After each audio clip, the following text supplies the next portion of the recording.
I don't know what I'm supposed to say, baby, before you walk away. No, I'm in the war, I'm in no race, chasing the time.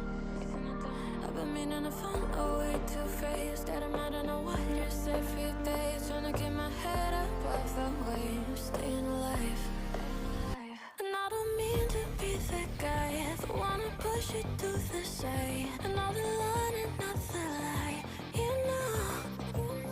So when I leave your shit on red and your own cycles in your head, baby, I'm just trying to stay ahead. Ooh, just stay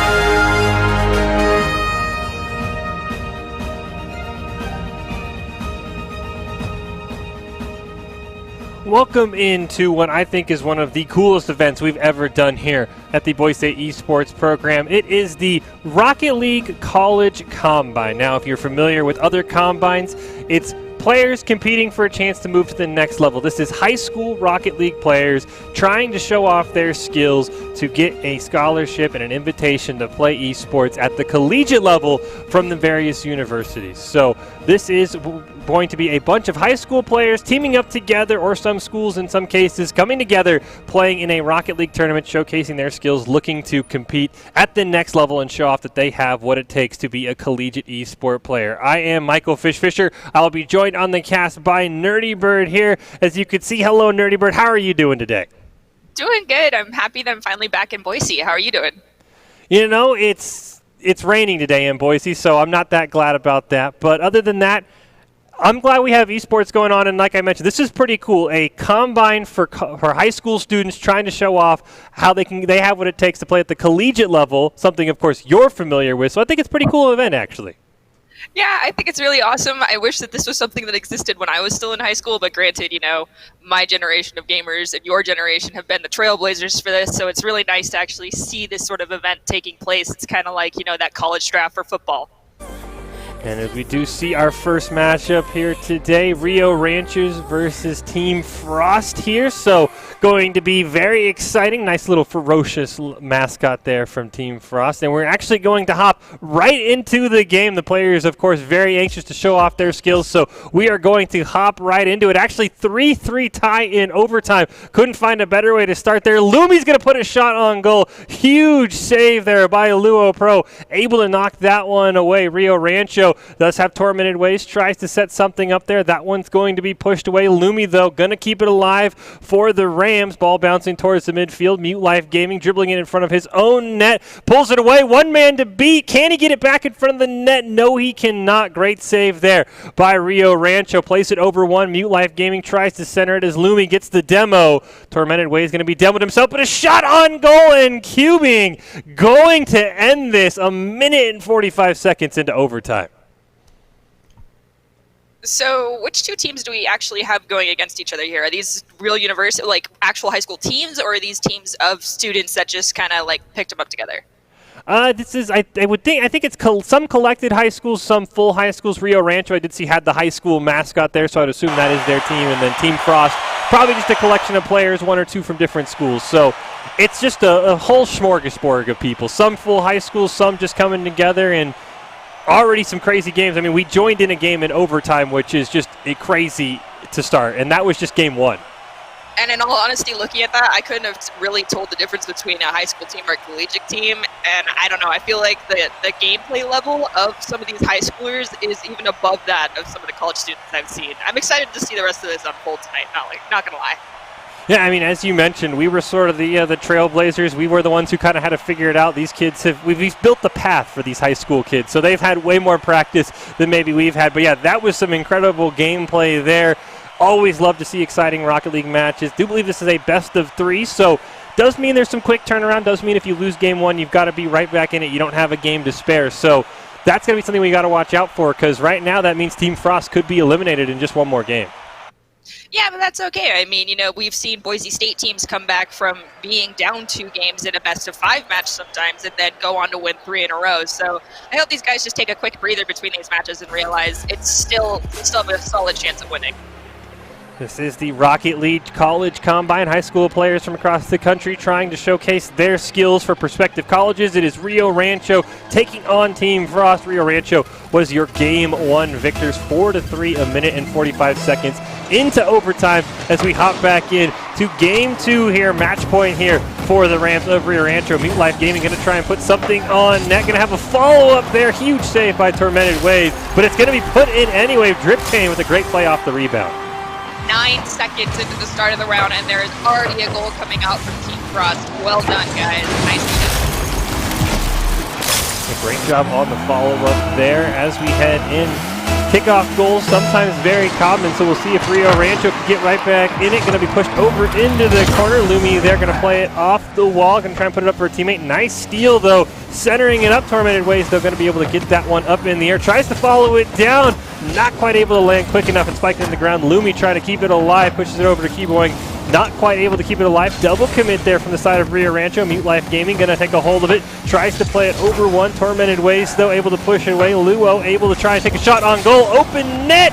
Great job by Lumi. Any follow-up? No. Team Frost missing a golden opportunity here as Mute Life Gaming tries to keep it alive. Lumi able to just harass him just a little bit. Q-Boying able to push it away from Luo, and now it looks like Driptane able to keep the pressure on. Nice save by Illumi. Driptane now in the corner, tries to center it for a teammate. Nobody there. Great job by Rio Rancho to hold on through a very vicious assault.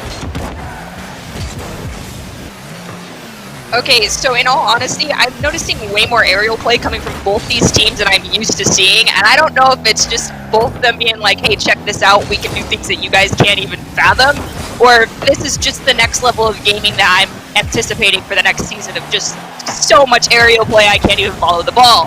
Holy cow.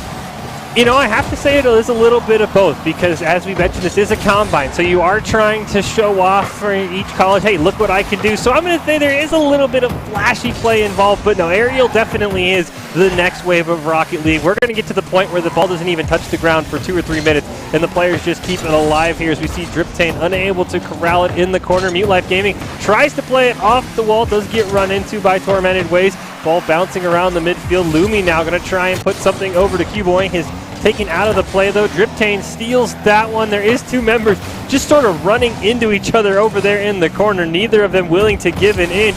Is going to open up something for Mute Life Gaming, but doesn't look like anything's going to come of it. Driptane might have a shot on goal, but Tormented Waves able to dribble that one out, and it looks like a great job there by the, I think they're still sitting in the corner as Lumi scores. I'm just blown away that they did not move that entire time.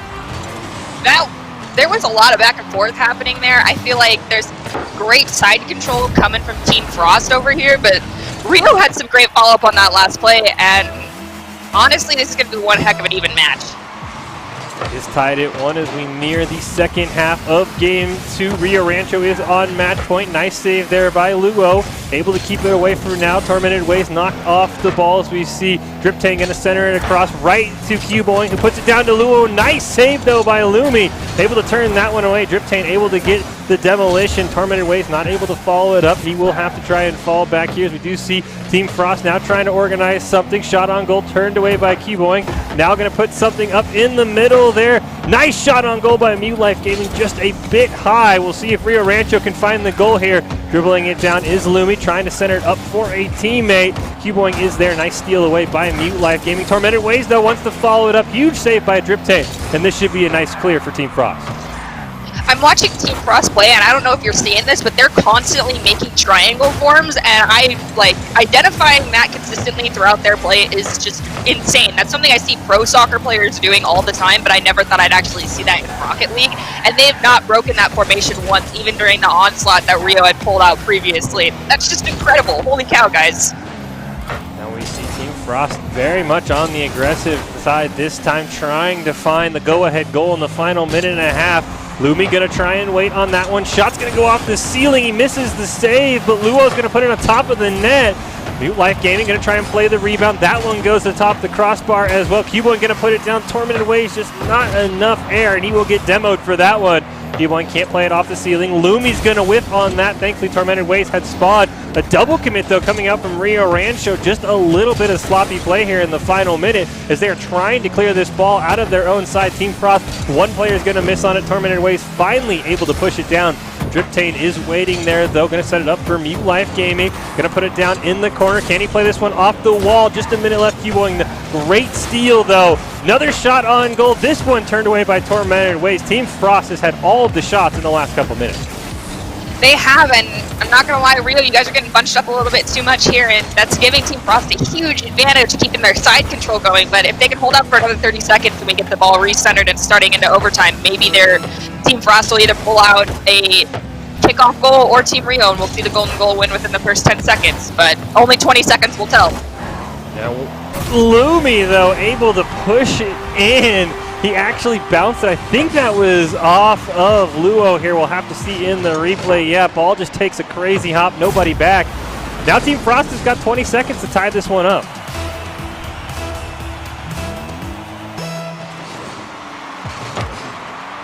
Here off the kickoff. Ball going to stay in the mid. Cubone going to push it down into the corner. Mute Life Gaming not going to be able to connect on that one. Luo in the corner misses as well. Lumi going to have to try and corral it. 10 seconds left for Team Frost. Will be the losers and potentially eliminated from this tournament. Mute Life Gaming trying to keep it alive. Game won't end until the ball touches the ground. Cubone going to keep it alive. Tries to bounce it over one. Nobody there. Rio Rancho with an amazing come-from-behind victory. They score a game winner in overtime, and then the go-ahead goal with 20 seconds left here in the Rocket League College Combine. The Rams able to be victorious here. I mean, well played on both sides. Like I was saying, Team Frost, you guys have some great team play and some great formations. I mean, you were taking advantage of not just your boost play, but your positioning, and it felt like you really had the Rams on the ropes for a while. So just keep practicing, keep playing, because y'all have the skills to make it in the college leagues for sure. Yeah, I mean, that felt like Team Frost's game to lose. They were all over the place. It was just one crazy clear, and Lumi with a shot from the corner that's nearly an impossible angle 9 times out of 10. So, yeah, a very well-played game. And not to mention the first game went to overtime. That is the one thing I don't like about best of 3. Sometimes the matches are just over so quickly that this could be, if this was a best of 5, maybe Team Frost pulls off the reverse sweep that we talked about. But best of 3, Rio Rancho is going to be your 2-0 winners here to start off this college combine. But we have a lot more in store. If you're just joining us, this is high school players trying to show off for prospective colleges that they deserve to be able to get a scholarship, continue their esports career at the collegiate level, and it's been a lot of fun already, so you know you're going to see some crazy things. And as we talked about, Nerdy Bird, maybe some selfish solo play might come out because, hey, even if your team wins, only one of you might get a scholarship, so you got to look out for yourself a little bit. Yeah, you gotta get those flashy plays out, and I'm not gonna lie, I enjoy watching that aerial play because there's no way in heck I can pull that off when I play any Rocket League ever. Yeah, aerial plays is kind of where I quit, and once everything got off the ground, I was like, no, I'm done. You guys keep playing. I'm gonna go find something else that doesn't require me to fly in a car because that's just too intense. So we'll wait to hear what our next game is going to be. As you see here, the Microsoft Rocket League Collegiate Combine hosted by Esports CCP. You can see the 4 schools on the left side of your screen. Bay State, Boise State, Concordia, and Marion Sabres are all the prospective schools watching for these kids. Esports scholarships offered, as you see in the middle of your screen there, and of course a big shout out to the sponsors on the right side. Yeah. Being told by production, in order for the schools, the colleges to participate, they had to say, you know what, there's a scholarship on the line as a prize money, you could say. So these schools willing to say, hey, you know what, if you're going to be able to win this, we will offer you a scholarship, something that is very, very cool to see. Very cool to see that esports are getting to this point where scholarships can be on the line for tournaments like this. So that's a lot at stake. I mean, we've talked about tournaments with prize money, but there's nothing more prestigious than winning a scholarship at the end of the day. I mean, I 100% agree. You know, when our teams recently have been traveling to go compete, or in general, most of these tournaments, it's like we're competing for clout, but now we're competing for actual scholarships. Esports is finally getting the recognition it deserves. Yeah, that's going to make the finals just absolutely insane if the players know that, hey, there's not prize money on the line. There's a scholarship to help you go to a university on the line. That is just absolutely insane. That's going to make a lot of high-stakes gameplay to come here in the Collegiate Combine. As we mentioned, high school players playing for scholarships from those 4 schools we mentioned right there. You can see them on the left-hand side of your screen. But going to be a lot of fun. Going to be some crazy plays, I'm sure. And as you mentioned, Nerdy Bird, really hard to tell some of the difference between collegiate Rocket League players and high school Rocket players. It's kind of insane how quickly esports has grown into being almost a mainstream thing from the collegiate now to the high school level. Honestly, I love it. I love how mainstreamed it is for a player to just, be picked up out of their hometown and brought over to a college and start. Because, you can immediately start the communication process with your teammates, even if you've never met them in person while you're still living across the country. Esports has that avenue for, streamlining this process, and we need to take advantage of that. Yeah, the other nice thing about esports is you can play it on a day like today when it is just pouring rain in Boise, Idaho, and you don't have to worry about getting wet. That's probably the nicest thing. I was drenched today just walking to the arena. I wouldn't have to worry about that if I was one of these players. Yeah, I saw that you were downtown, and I was a little shocked because I definitely would not have left my condo today. Yeah, my umbrella broke on the way in. It was just an entire disaster. So you know what? We've moved on from that, though, because we have Rocket League ahead of us, and the players are staying dry, and I am hopefully dry. If water lands on me, there's more issues than we have to deal with right now. So I'm just excited to see what the next match is going to be, because you cannot top a 20-second game winner and an overtime game, which was the first match we just saw. Okay, we say that now, but watch them just come at us with the next big flashy move that they can pull out the gate, and we're just going to be like, okay, what's next? What she got next? This has to be like a 4-team tournament, because eventually I'll be like, there's nothing I can see that will top it, and they'll just keep topping. I'll be like, stop, just stop. I can't go any further. We've done everything we can already do. So yeah, I'm just ready to see what we're going to see next. As you mentioned, we could see the next crazy play. We could see the next flashy player in the next game. So I'm definitely excited to see who's it going to be. Collection of some high school teams that we just saw from Rio Rancho. I'm assuming that is a full high school. And then Team Frost, just players who say, hey, you come from that school. Let's all put them together. So definitely a lot of fun. Always exciting when scholarships are on the line. You can't get much better than that. Of course not. And scholarships renew. It's not like a one-time prize pot where they're just like, here you go. Scholarships come a little piece at a time every year, and it's like, oh yay, money. So just keep that in mind, guys, and don't forget that there's always a chance to get scholarships later in the year too. So try your hardest, show off, and be flashy. Exactly. As long as one of the colleges remembers your name, that's all you need. Because if they say, hey, that guy was pretty insane, let's get him on our team, that's all you need. You just need one person to notice you. There's 4 schools here all watching, so only need one. That's all it takes, is you only need one school to notice you. And then you could be set, as you mentioned, you get the scholarship year for year. Hey, there's nothing better than free money that renews itself every year. I agree, and you're not even working. You get to play video games to earn this money, so it's just have fun and let me pay you for it. I don't see a disadvantage here. There's this, literally every child's dream, probably for the last 10 years, has been, how can I get paid to play video games? And now kids are being like, oh, I actually can. See, Mom and Dad, I can get paid to play video games.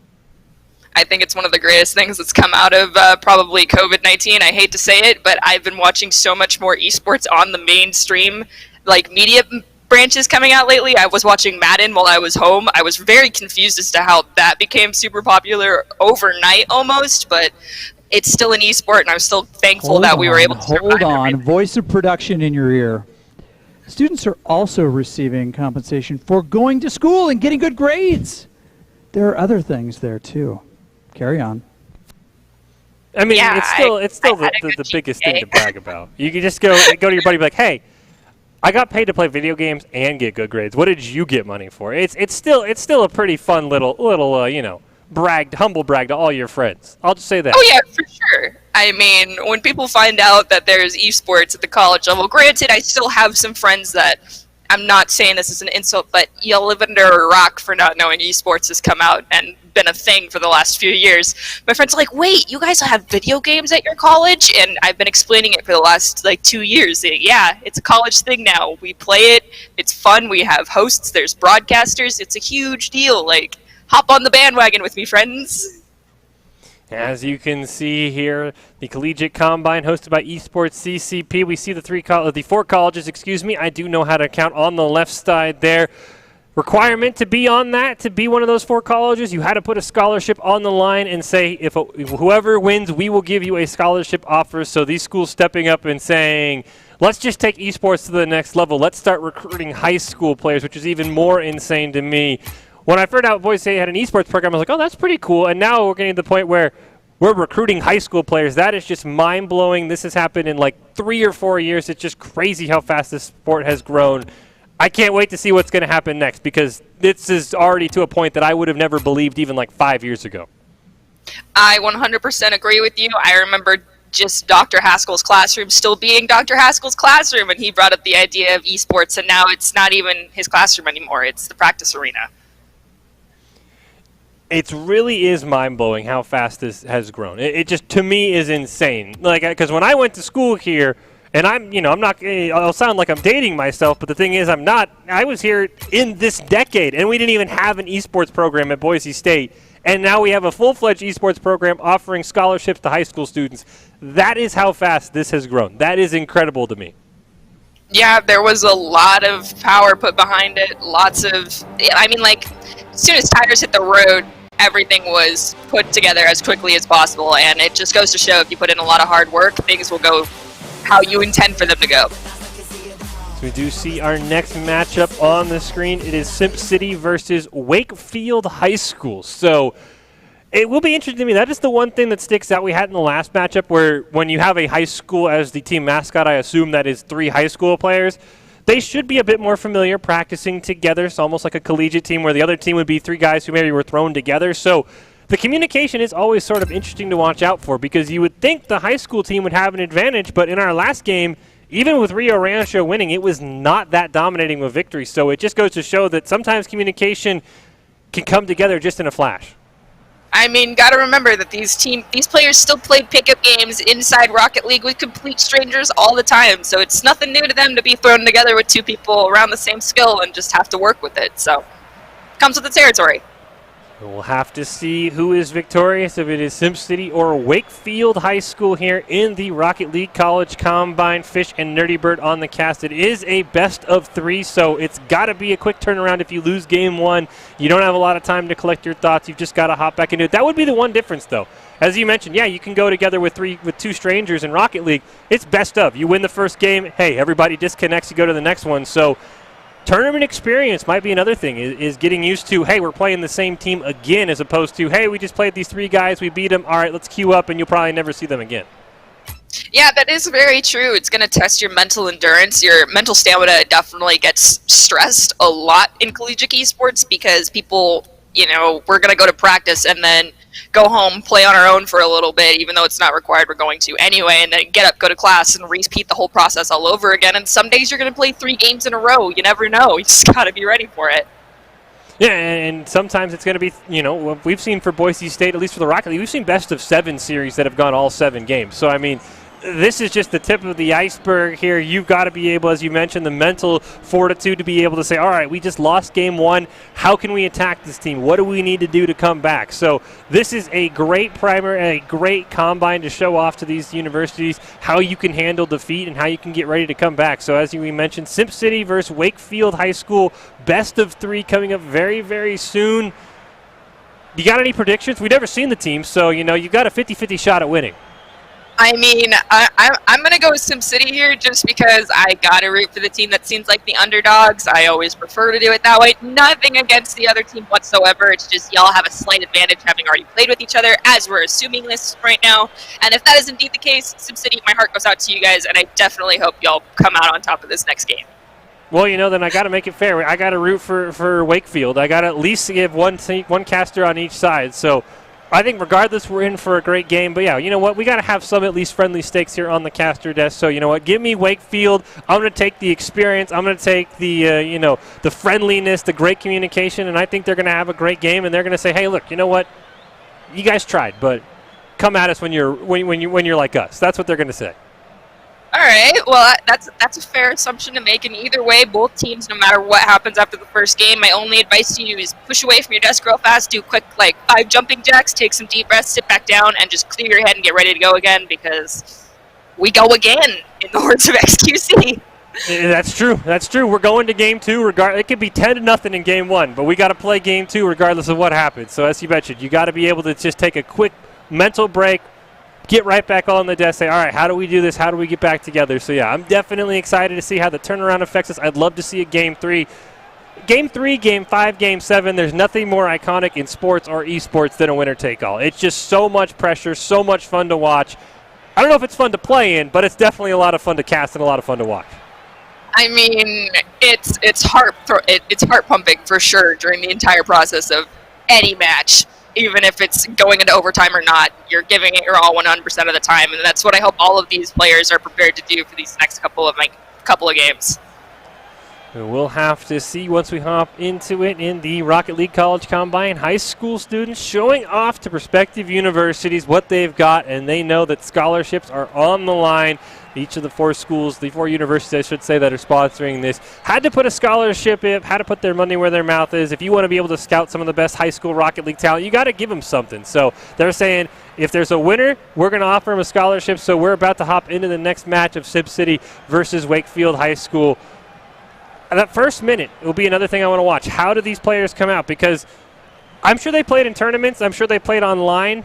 I don't know if there's ever been a point where they're getting on saying, my collegiate future is on the line. So that first minute, how tense are you? Do you make any mistakes? That could be another thing to watch here. That's a very valid point. I mean, when I was practicing up to try out for the Overwatch team at BSU, I mean, in the beginning, I was like, there's no way this is ever going to pan out for me to do anything. And then once I started getting a little bit more into it and a little bit more focused and treating it as important as I treated old sports, I realized it's just as much work. And I'm pretty sure all of these kids are on the same boat if they're playing for a scholarship right now. Even if it seems like a pipe dream, you got to just give it your all. Exactly. You gotta go out there and just, play your heart out. And if you're happy with how you played, then you know what? You gotta hope that the good things will come. So let's see. It does sound like we can hear the revving of the engines as we hop into it. 50-50. Gonna go over to Wakefield. Taro gonna try and center that one down, dribbling it on goal. Gonna be a nice steal away there. Sib City not able to find much of a pressure yet. Queso able to clear that one away. Actually, they are backwards, so that would be Wakefield in the blue, Sib City in the orange. As I'm too cold. Gonna try and put it in front of the net. Can he get a shot on goal? Queso stealing it away. His shot just hits off the crossbar. Double commit by Sib City, but Taro looks like he's able to clear. Jackson not quite able to steal it off the ceiling. I'm too cold. Gonna get it cleared down. Open net as we see one member flying back. Puts the centering up for Queso, but a great job by Lotta Lettuce. Able to push that one away as it's Juro now in midfield. Gonna try and put a shot on goal. 3 members back though for Wakefield. That should be an easy turn away there. Lotta Lettuce gonna follow it up. Great job by both teams with a huge defensive effort in the first minute. Wakefield, I gotta admit, that drop back was so fast and so clean. I am surprised. You had a lot of pressure going in on Sim City's goal for a while, and then as soon as you guys lost ball control, you were prepared to be on defense. That is some supreme Rocket League skill, in my opinion. We do see nice shot on goal. Just goes to the right. Queso couldn't quite follow that one up. Good job by Lettuce, able to push that one away. I'm too cold, going to whiff. That's going to open it up for Jaro to put it in for the first goal of the game. I'm trying to see what actually went down right here, and because I thought that was going to hit the crossbar. Nicely done there from Sim City, in my opinion. Now let's see, is anyone going to try and pull out a kickoff goal? I want to see one really bad, but looks like this one's not going to start like that either. Oh well. No, it does look like a great start, though, for Sib City. Lotta Lettuce nearly puts it in the back of the net. I'm too cold, just able to get a save. Jackson now dribbling it down, gonna lose it. It's Juro, gonna push it down. I'm too cold, waiting in the back of the net, able to corral that one. Not able to get around Lotta Lettuce, though, but Queso is there, puts it up for Jackson. He has an angle on the goal, unfortunately, just a bit high and just a bit wide. It's Juro, though, not able to corral it. Neither player getting a great corral on it there as it now shoots all the way down to the Wakefield goal. Nice demo on to Queso, the follow-up shot, and Lotta Lettuce gonna put it in for the second goal for Sib City. Nice goal, Sim City. I'm not going to lie, I was more focused on the demolition that took place because I always feel like that's dirty play, but nicely done, guys. Wakefield, I feel like you guys need to get a little bit more of your boost control going and keep that pressure going on Sim City. You had some great shots on goal. Just, follow through on each other and have faith in your teammates. You can do this, guys. See, once again, Wakefield has definitely been the early aggressor. They just haven't always been able to recover after a clear. We see Jackson now dribbling towards the goal, able to corral it again, passes it back to Queso. Nice steal by Ichijuro. One man left to beat. I'm Too Cold should be able to corral that one. Ichijuro comes crashing in. A lot of lettuce, going to corral that one in the corner. Puts a centering up. Taro is there. Shot on goal turned away by Jackson. Ichijuro, though, in midfield, able to keep it alive for Sim City. Now we see I'm Too Cold push it down. Queso is there, but so is Lotta Lettuce. Able to push that one away. Ball in midfield. Taro and Jackson battling for it. Ichijuro pushes it down. I'm Too Cold sort of taking over that goalie duty there. Able to push it away. Queso rotating back.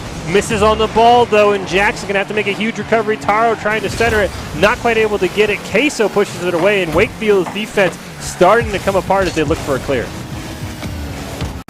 And it looks like we got a lot of aerial play coming out from Wakefield right now, but Sim City is just jumping through them every chance that they get and just throwing the ball right back at their goal. It's kind of insane how much pressure we have coming out from Sim City. And I do believe that is goal number 3 for Sim City. Indeed it is. Ichijuro in fantastic position for what was, I'm sure, an attempted shot, but ended up being one of the best passes I've ever seen. Puts it right in the back of the net, and Wakefield now down 3-0 here with 2 minutes left in game 1. Ichijuro nearly makes it 4-0 there. I'm Too Cold able to try and clear it out. Taro keeps it alive. Going to see Lotta Lettuce with a great dribble around. He's going to put it home. Sim City, full control of game 1. Wow, the pace that these goals are coming out from Sim City is a little insane, but there's also a chance that Wakefield might be pulling a little, hey, let's just observe their gameplay for this first match and take a deep breath, don't freak out too much, and let's throw everything we have at them in the next round.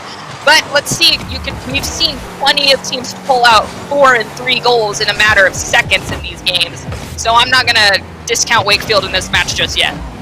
Yeah, Rocket League is a game that is it's easy to score very quickly at some times, and sometimes it feels impossible to score like I'm sure it does for Wakefield right now. Ichijuro nearly putting another shot on net. Queso able to clear that one away. Taro going to put it on net. I'm Too Cold. Great job getting around his teammate. Might have a follow-up here. Lotta Lettuce. Great job on the defensive end. Now going to corral it. Going to dribble it down. Double commit by him and Taro. Ball goes over Queso. Hits the back of the net. Jackson forced to make a huge save, but Ichijuro wants to keep it alive. Another great save by Jackson, the MVP of what has been a not great start for Wakefield, but they still have a minute to turn it around. I'm Too Cold able to make that save. Queso now going to push it down. One man to beat for I'm Too Cold, but Taro doing a great job corralling that one. Jackson just ran out of boost, not able to get enough air on that one. I'm Too Cold, though, able to follow it up, dribbles it down into the corner. Taro able to corral that one. Queso will keep it alive for Wakefield. Lotta Lettuce, though, great job intercepting that one in the air. Once again, Jackson just out of boost, something that has not been in Wakefield's side, has been their boost control. We talked about it a bit earlier. Good job by Lotta Lettuce putting another shot on goal, and this has been a great performance for Sim City, trying to hang on to the shutout here with 30 seconds left. I'm seeing just so much back and forth play happening here, and Sim City is keeping just the perfect amount of pressure on that blue goal, but every time blue manages to get it across that halfway point, they have someone ready in the backfield coming through just to push that ball and clear it right back onto the blue side. Holy cow, the amount of control coming out from Sim City right now is kind of ridiculous. Yeah, they have not let up. A nice save prevented it from going to 5-0 there as we tick down. Should be a Sim City victory. We'll see if they try and put another goal in here in the final seconds. They will not, but they will still be your 4-0 winners here. Really setting a mesh in Sim City with a fantastic performance in game 1. I do agree. That was great. That was a fantastic game from both sides. But like I said, sometimes you just take a deep breath during a match and say, this isn't the one, and you wait until the next one to throw everything you have at them. So, Wake 'em.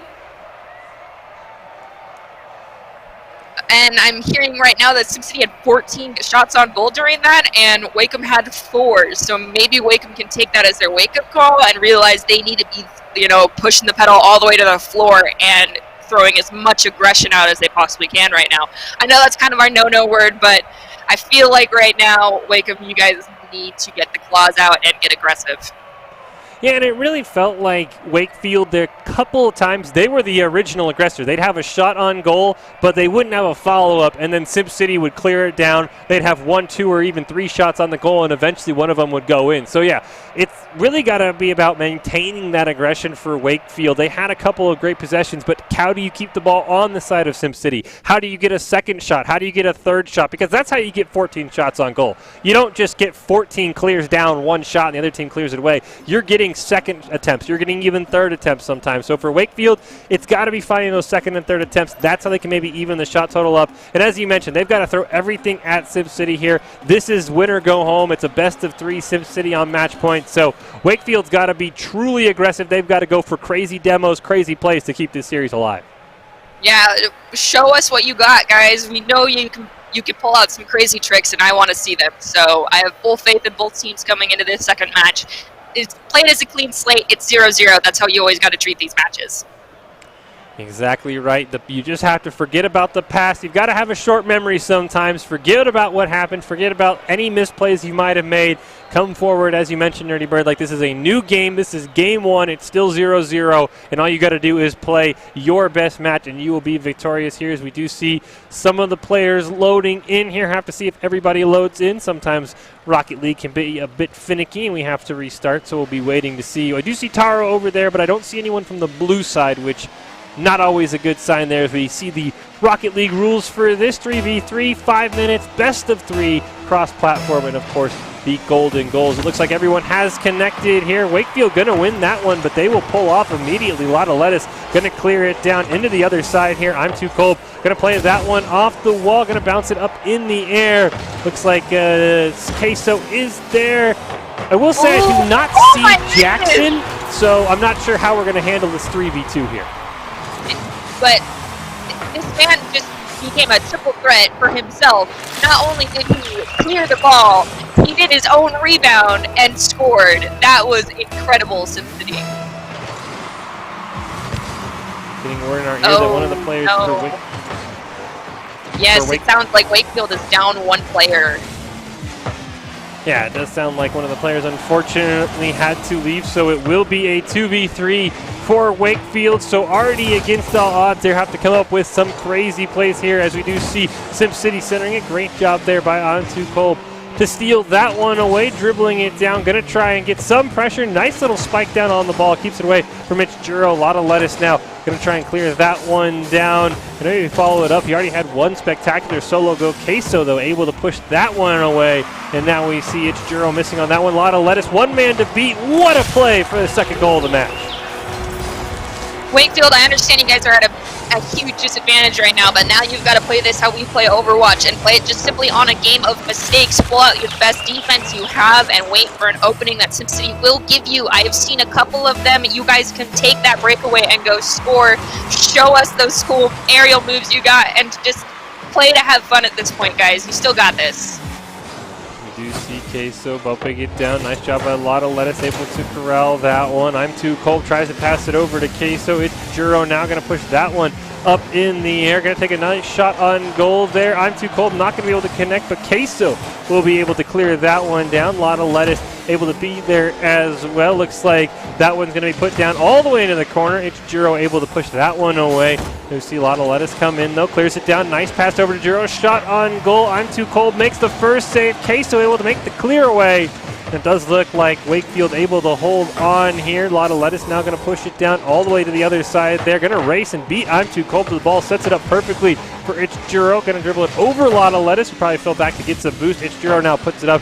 Queso able to push that one away. A lot of lettuce now going to try and center it for his teammate. Queso with a nice save. I'm Too Cold going to miss on it. A lot of lettuce going to have the hat trick, and it's 3-0 Sim City. I'm not gonna lie, that was some nail-biting moments down there in the blue goal when both of them just did not seem to have enough boost to get that ball out. Once again, Wakefield just got to get a little bit more control over those boosts, and you'll maintain possession of that ball just long enough to get a goal up. I feel like, guys. Kickoff goal ends up going all the way down in front of the Sim City net. No follow-up though off the demo. Case is going to rip a shot on goal. Not able to find anything there. Still has possession of it. It's Juro, though, able to corral that one. Going to try and push it down. I'm Too Cold stops that one. A lot of lettuce, though, corrals it, pops it over one, might have a chance for another spectacular goal. Just plays it off the side wall there. No follow-up from his teammate, unfortunately. A lot of lettuce going to fall back, get that full midfield boost. It's Juro going to take a shot on goal. I'm too cold. Pushes that one away. A lot of lettuce. Can't quite get it up, and Queso now might have an excellent opportunity for the Wakefield's first goal. That was some beautiful dribbling coming out of that goal from Queso, and that follow-up right there from Wakefield, that was perfectly done. Nice play. That was beautiful. Yeah, nice job there by Queso. As you can see, basically setting a screen on It's Juro, allowing his teammate for an open net. I will say it does appear that maybe Simp City has shown some kindness. Looks like only Lotta Lettuce and It's Juro are playing, making it a 2v2, so everything is a bit more fair. Appreciate that from Simp City. Of course, they didn't have to do that, but right now, Lotta Lettuce nearly dribbles that kickoff goal all the way home. Great save made by Queso. We'll see if he can do what he did last time. Dribbles it up, tries to pop it up over It's Juro. Not quite able to do it. Nice save there for Simp City.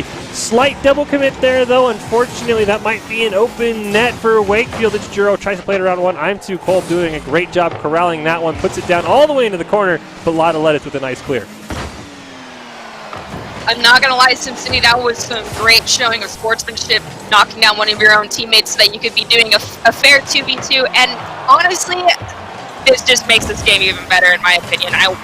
Showing the absolute most even match that we can give you guys is the best thing that we could be doing here. And it just goes to show that sportsmanship does, play an important role in not just normal sports, but esports as well.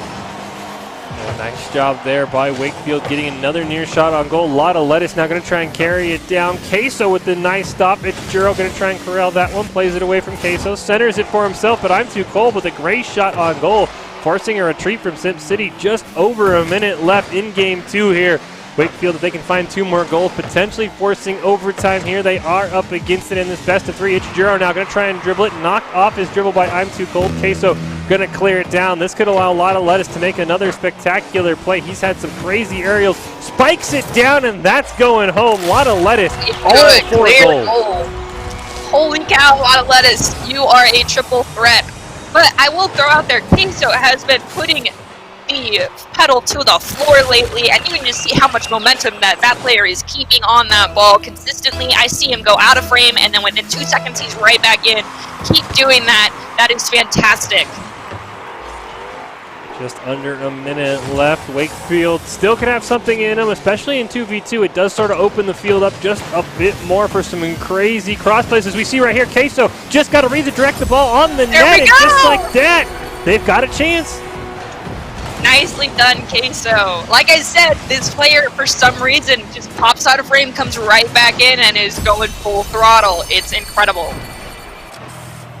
Still 37 seconds left. Wakefield looking for 2 more goals here, trying to force overtime. 50-50, gonna go just on the side of Sim City. Lotta Lettuce, though, able to corral that one in the air. Plays it perfectly off the wall, down into the corner. It's Juro now gonna try and take a shot on goal. Good job by I'm Too Cold. Able to clear that one. Queso once again with possession. Plays the rebound perfectly, and there's still a chance. Yep, 22 seconds. That's more than enough time for Wakefield to pull out that extra goal and bring this into overtime. I believe in you guys. You got this. Nicely done, Queso. What was that, like 3 goals almost in a row? Yeah, I think that's at least 2 straight goals in the last 20 seconds for Queso, giving Wakefield a shot here to potentially force us into overtime. But Lotta Lettuce has something to say about that. Clears it all the way down into the corner. Queso going to try and dribble it over. Nice steal by Lotta Lettuce. I'm Too Cold plays it perfectly off the wall. 10 seconds left for Wakefield to try and find the back of the net. It's Juro going to put a shot on goal. Great play off the rebound, and that might end the comeback.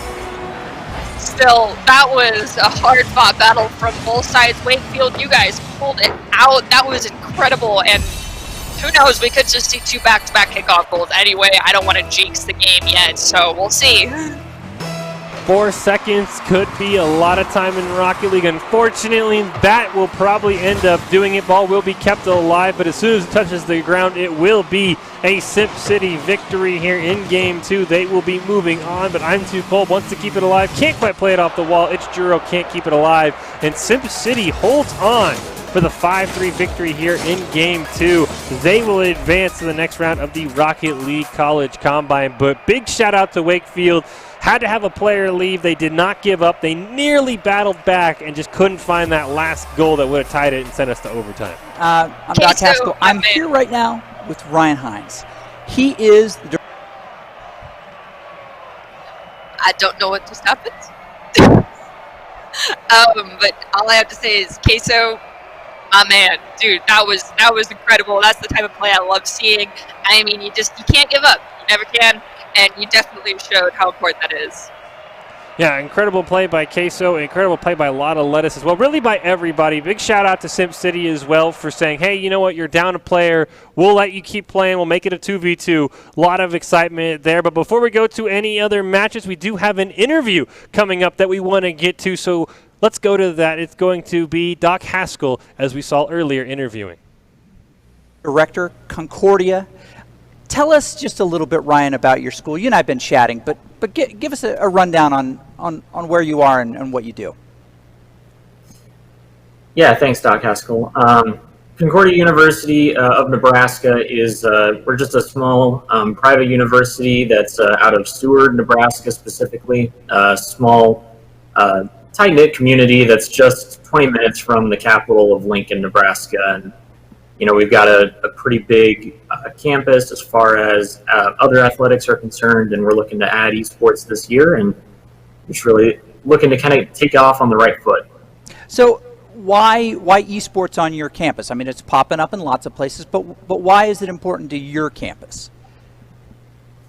You know, like you said, esports is one of the fastest growing, just with popularity among students. Our campus has started a esports club just this year and got established. So there's already been that number of students, and they've taken the step forward of establishing that. So putting together a varsity program was just kind of the next step to go, to have the focus on esports, of bringing a great community to our campus, and also to offer that opportunity for students who, you know, just aren't interested in traditional sports.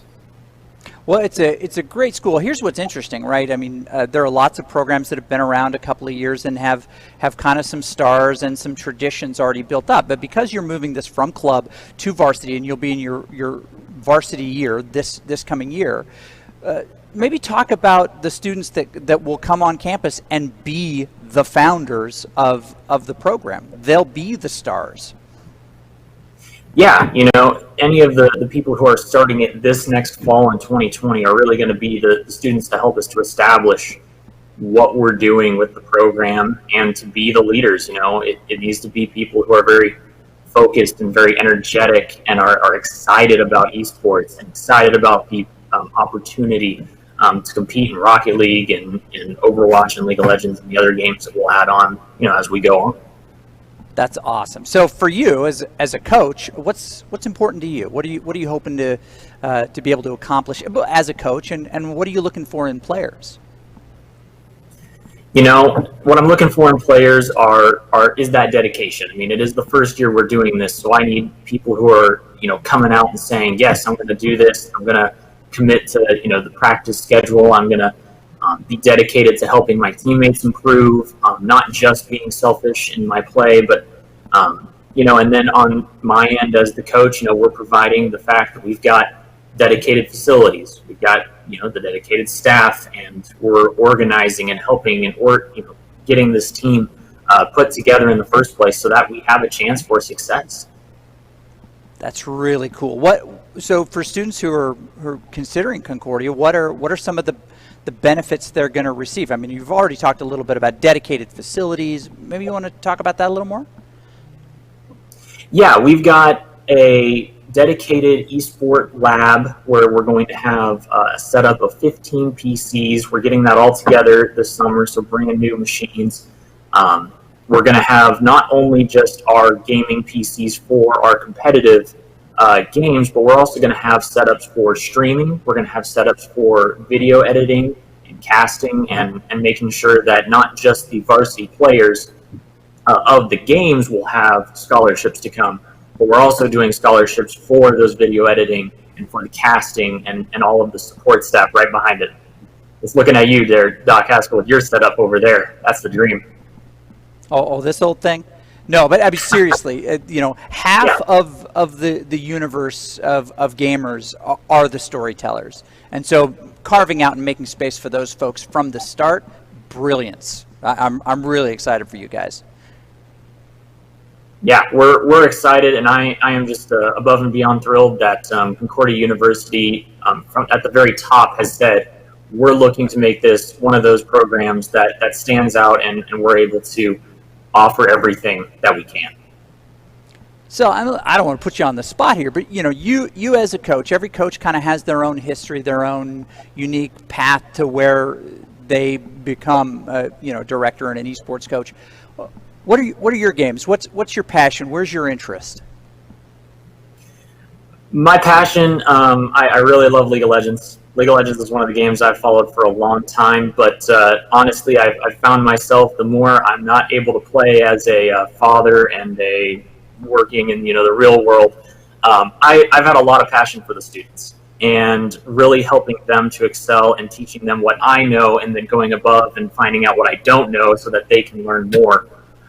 But I've been doing it for 3 years on the high school front before coming here into the college scene. So, just taking that big step into where I am now as the director for Concordia, Nebraska, and it's exciting. It's what I live for, is trying to teach them, and even in the games I don't know as well, like Overwatch, I can still help organize and help to really guide them where they need to go.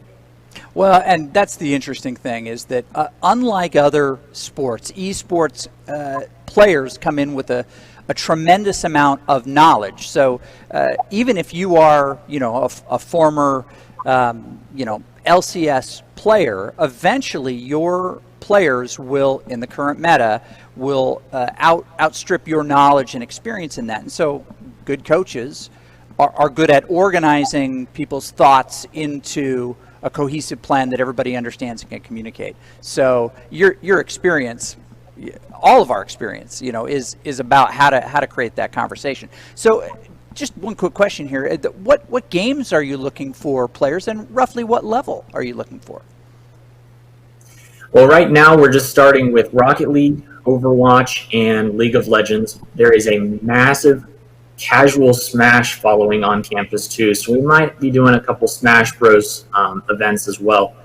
But for now, we're just looking at anybody who's kind of willing to take the jump to come to the next level. I mean, I don't care if I'm looking for gold players. I know that even players on that level, when they work with a team and have that dedicated time, can improve. I've seen that at the high school level. I've got 7th graders that were beating up the seniors because they just took the time and they were able to hone their craft. Yep, it's often just time to dedicate and a little bit of direction that jumps somebody from, say from gold up to D1, D2, and beyond. Yeah, it's great. Well, thank you so much. We'll get back to the action here tonight, but I hope that folks have an opportunity to reach out to you. It'll be great. Thanks a lot, Ryan. Absolutely. Thank you, Dr. Haskell. Nice little interview there with the director at Concordia University, one of the schools that is sponsoring this, as we mentioned, putting a scholarship on the line here in the Rocket League College Combine. Fish and Nerdy Bird here. We just got done with our last game, and we've still got a lot more games to go here, Nerdy Bird, and we still got a lot more fantastic players that we're going to see that we might even be seeing one day, maybe playing for Boise State or maybe even playing against Boise State.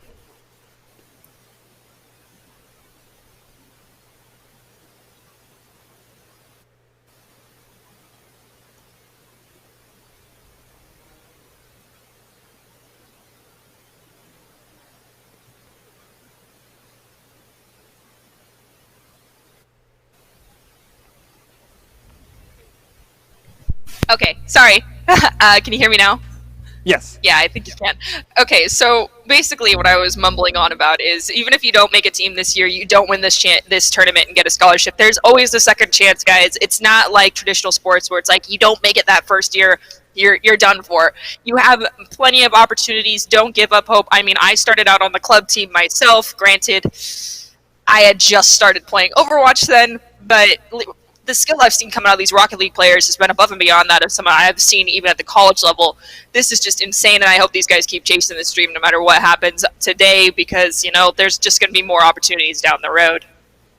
Yeah, and as you mentioned, even if you don't win this year, you know what? Go to a school, see if they have an esports program, You know, you might even end up being, as we kind of heard there from Concordia, they're making it this year. You might even end up at a school that in your sophomore year ends up making a uni sports program, and there you are. So don't give up just if you don't win today in the Rocket League Collegiate Combine. It is hosted by Esports CCP, as we see there, Bay State College, Concordia University, Boise State, and Marion Sabres. The 4 schools that have said, you know what, we'll put a scholarship on the line, and that will go to the winner of today's tournament. So they've stepped up, but as we mentioned, even if you don't win, maybe reach out. Maybe they saw something they liked in you. Maybe even if you didn't win, one of those schools had their eye on you. So don't give up just if you don't win today, as you mentioned, Nerdy Bird, because this is still a growing thing. Esports is still in like its infantry at this point. So you still have ways to go. I mean, by the time, you know, these kids are a sophomore, esports could be in every school in the country. So don't give up just if you don't get a scholarship today.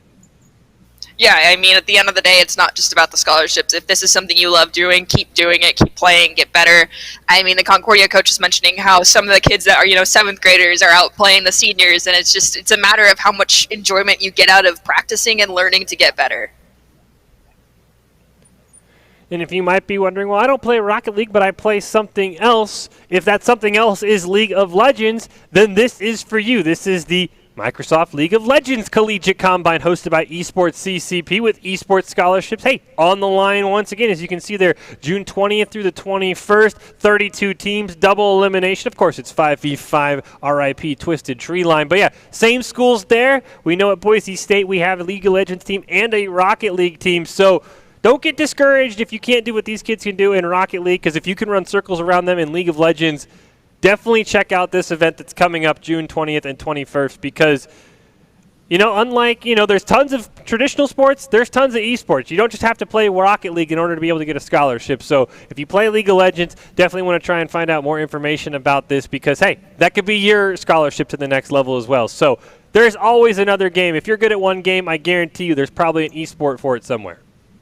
I 100% agree with that. Find the game that, sparks your passion, stick with it, and bug enough people to start a team or start even a league at your own college, and you'll be surprised at how quickly things can escalate and come to this level within no time.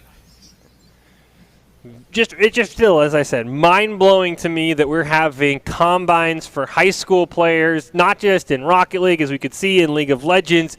Just absolutely fantastic that we're able to put these things together. I mean, 32 teams in that bracket. That is insane. That is a huge bracket. I've seen the bracket for this tournament as well. Just extremely huge. We are barely on the tip of the iceberg from what we've seen here. As you can see, the rest of it, some of the teams being filled in, as we have some winners and losers, but we still got a lot of Rocket League to go. Of course, we'll not be able to get all of these matches. Some will be playing simultaneously, but still just incredible the amount of teams they were able to get into this college combine to show off for these schools. I know, it's insane. I think this also just goes to show that, every kid that's out there thinking, oh, there's not a lot to do in this realm, this sphere of gaming, there is plenty of other people right alongside you following and chasing that same dream, and if they can do it, so can you. Exactly, as we see some of the team names, very creative, of course. I like RIP The Dream. We've been talking about that, always a fun little name. So I like some of the names we're seeing from some of these teams that, weren't in a high school, that they had 3 players that came together and like, hey, what's your name? All right, let's put it together. So as you can see, our bracket will slowly be filled out throughout the night until we get down to the championship, and we'll try and highlight at least one of the matches every round on the stream until we get to that championship with Fish and Nerdy Bird here. And I'm just excited. You know what? We've seen game 2 wins. I just want to see a game 3. That's always the fun part. That's always what I'm rooting for, especially since I don't have a rooting interest with Boise State, not in this. Boise State spectating for the next potential Boise State esport player. I just want to see a game 3 because that's where all the excitement is. I do agree. I mean, that is at the maximum output from both teams is happening right then. Everything goes on the line in that one moment. There is no safety net underneath either of them. It's one mistake, one goal, and that's the end of it. And it creates just an atmosphere that, is so intense, and it's just a blast to watch and to cast. We'll have to see what our next match is going to be here. As you can see, the bracket of the Rocket League College Combine. High school students competing for the shot at a scholarship to 4 universities who were able to sponsor this. Of course, the requirement was if you want to be able to participate as a college, you've got to put a scholarship on the line. So very excited to see what we're going to see coming up next. Of course, we've seen one of these teams already, Simp City over there. We just watched them be victorious over Wakefield High School, so maybe familiar with them if they make it far enough for us to cast them. But it should be a lot of fun. I feel like there's going to be a lot of names that you're going to see. This, I was going to say you're going to see in the future, but since it's Rocket League, it's just so easy to change your name on Steam that we might be seeing these players next year and have no idea because they had to change their name. So I don't know how you'll know if you're seeing the same player. Changed his name to Tachi Uwu many times throughout the course of a match, and Adam seeming to lose it while we were casting that match. So yeah, once I start learning faces of players, we'll be seeing them again. But usernames, not so much. Yeah, usernames, you know, sometimes they're synonymous with that person, and then sometimes they just change them in the middle of the match and they end up popping off and you don't even remember what their original name was. I know we saw that in one of our Mountain West Rocket League tournaments where a player switched his name mid-tournament and absolutely went on a tear after changing his name. But nonetheless, I'm sure you're going to see some of these kids in the future. At least some of them are going to have a chance at a scholarship. As we see, our bracket has been filled out for the Sweet 16, and we do already see Bar Down has advanced to the Elite 8. So we've got a lot of Rocket League in store for us, Nerdy Bird, and it's only going to get more high stakes from here because the closer you get to the championship, you can start to, I guess, taste the scholarship, but please don't eat your scholarship. Please don't do that. That's not a good idea. That'd be a waste. But it looks like we're actually going to be possibly watching SimCity again, going against the Toasters. And I don't know if I want to vote for SimCity again, just simply for the fact that Team Toasters, like, your name literally circles around food, and I love food. So I'm going to have to start rooting for them. Just, they touched my heart with their name. I'm just still blown away at the creativity we have from some of these. These are some of the best names that I've ever seen, at least in terms of, you know, of course, when you get to the collegiate level, you don't have that much freedom. You are representing your school, so you don't get to be Team Toaster. But it is pretty impressive, not only the play of these kids, but whoever came up with the names for some of these teams, because Team Toasters is a great name. That is a fantastic name that if you hadn't claimed them as your favorite, I might have had to root for them just because it's a great name. Exactly, and I like just you don't just acquire the bread in this case; you're acquiring the toasted bread. Exactly. But we'll have to see if we see that. We'll have to find out who we are going to be watching next on the stream. As we mentioned, the bracket has narrowed itself down to the final 16, and some games being played, of course, back and forth. Because we'd love to watch every game. We'd probably be here all night if we had to watch every single game. We would be, and I would like to be able to eat dinner, guys. I'm really sorry.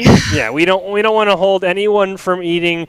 I already had, just scarf down a Chipotle burrito in the back between breaks just to be able to continue going on. So we want to make sure the casters are well fed. We want to make sure the players are well fed. So we're going to hop into our next match. And you were right, Nerdy Bird. It is going to be SimCity versus Team Toaster. And look at that logo. It's even better. I love it. I am hoping to see the best come from both these teams. SimCity, I know I rooted for you last round. I want to again, but Hot Toasters, they've captured my heart already. I'm sorry.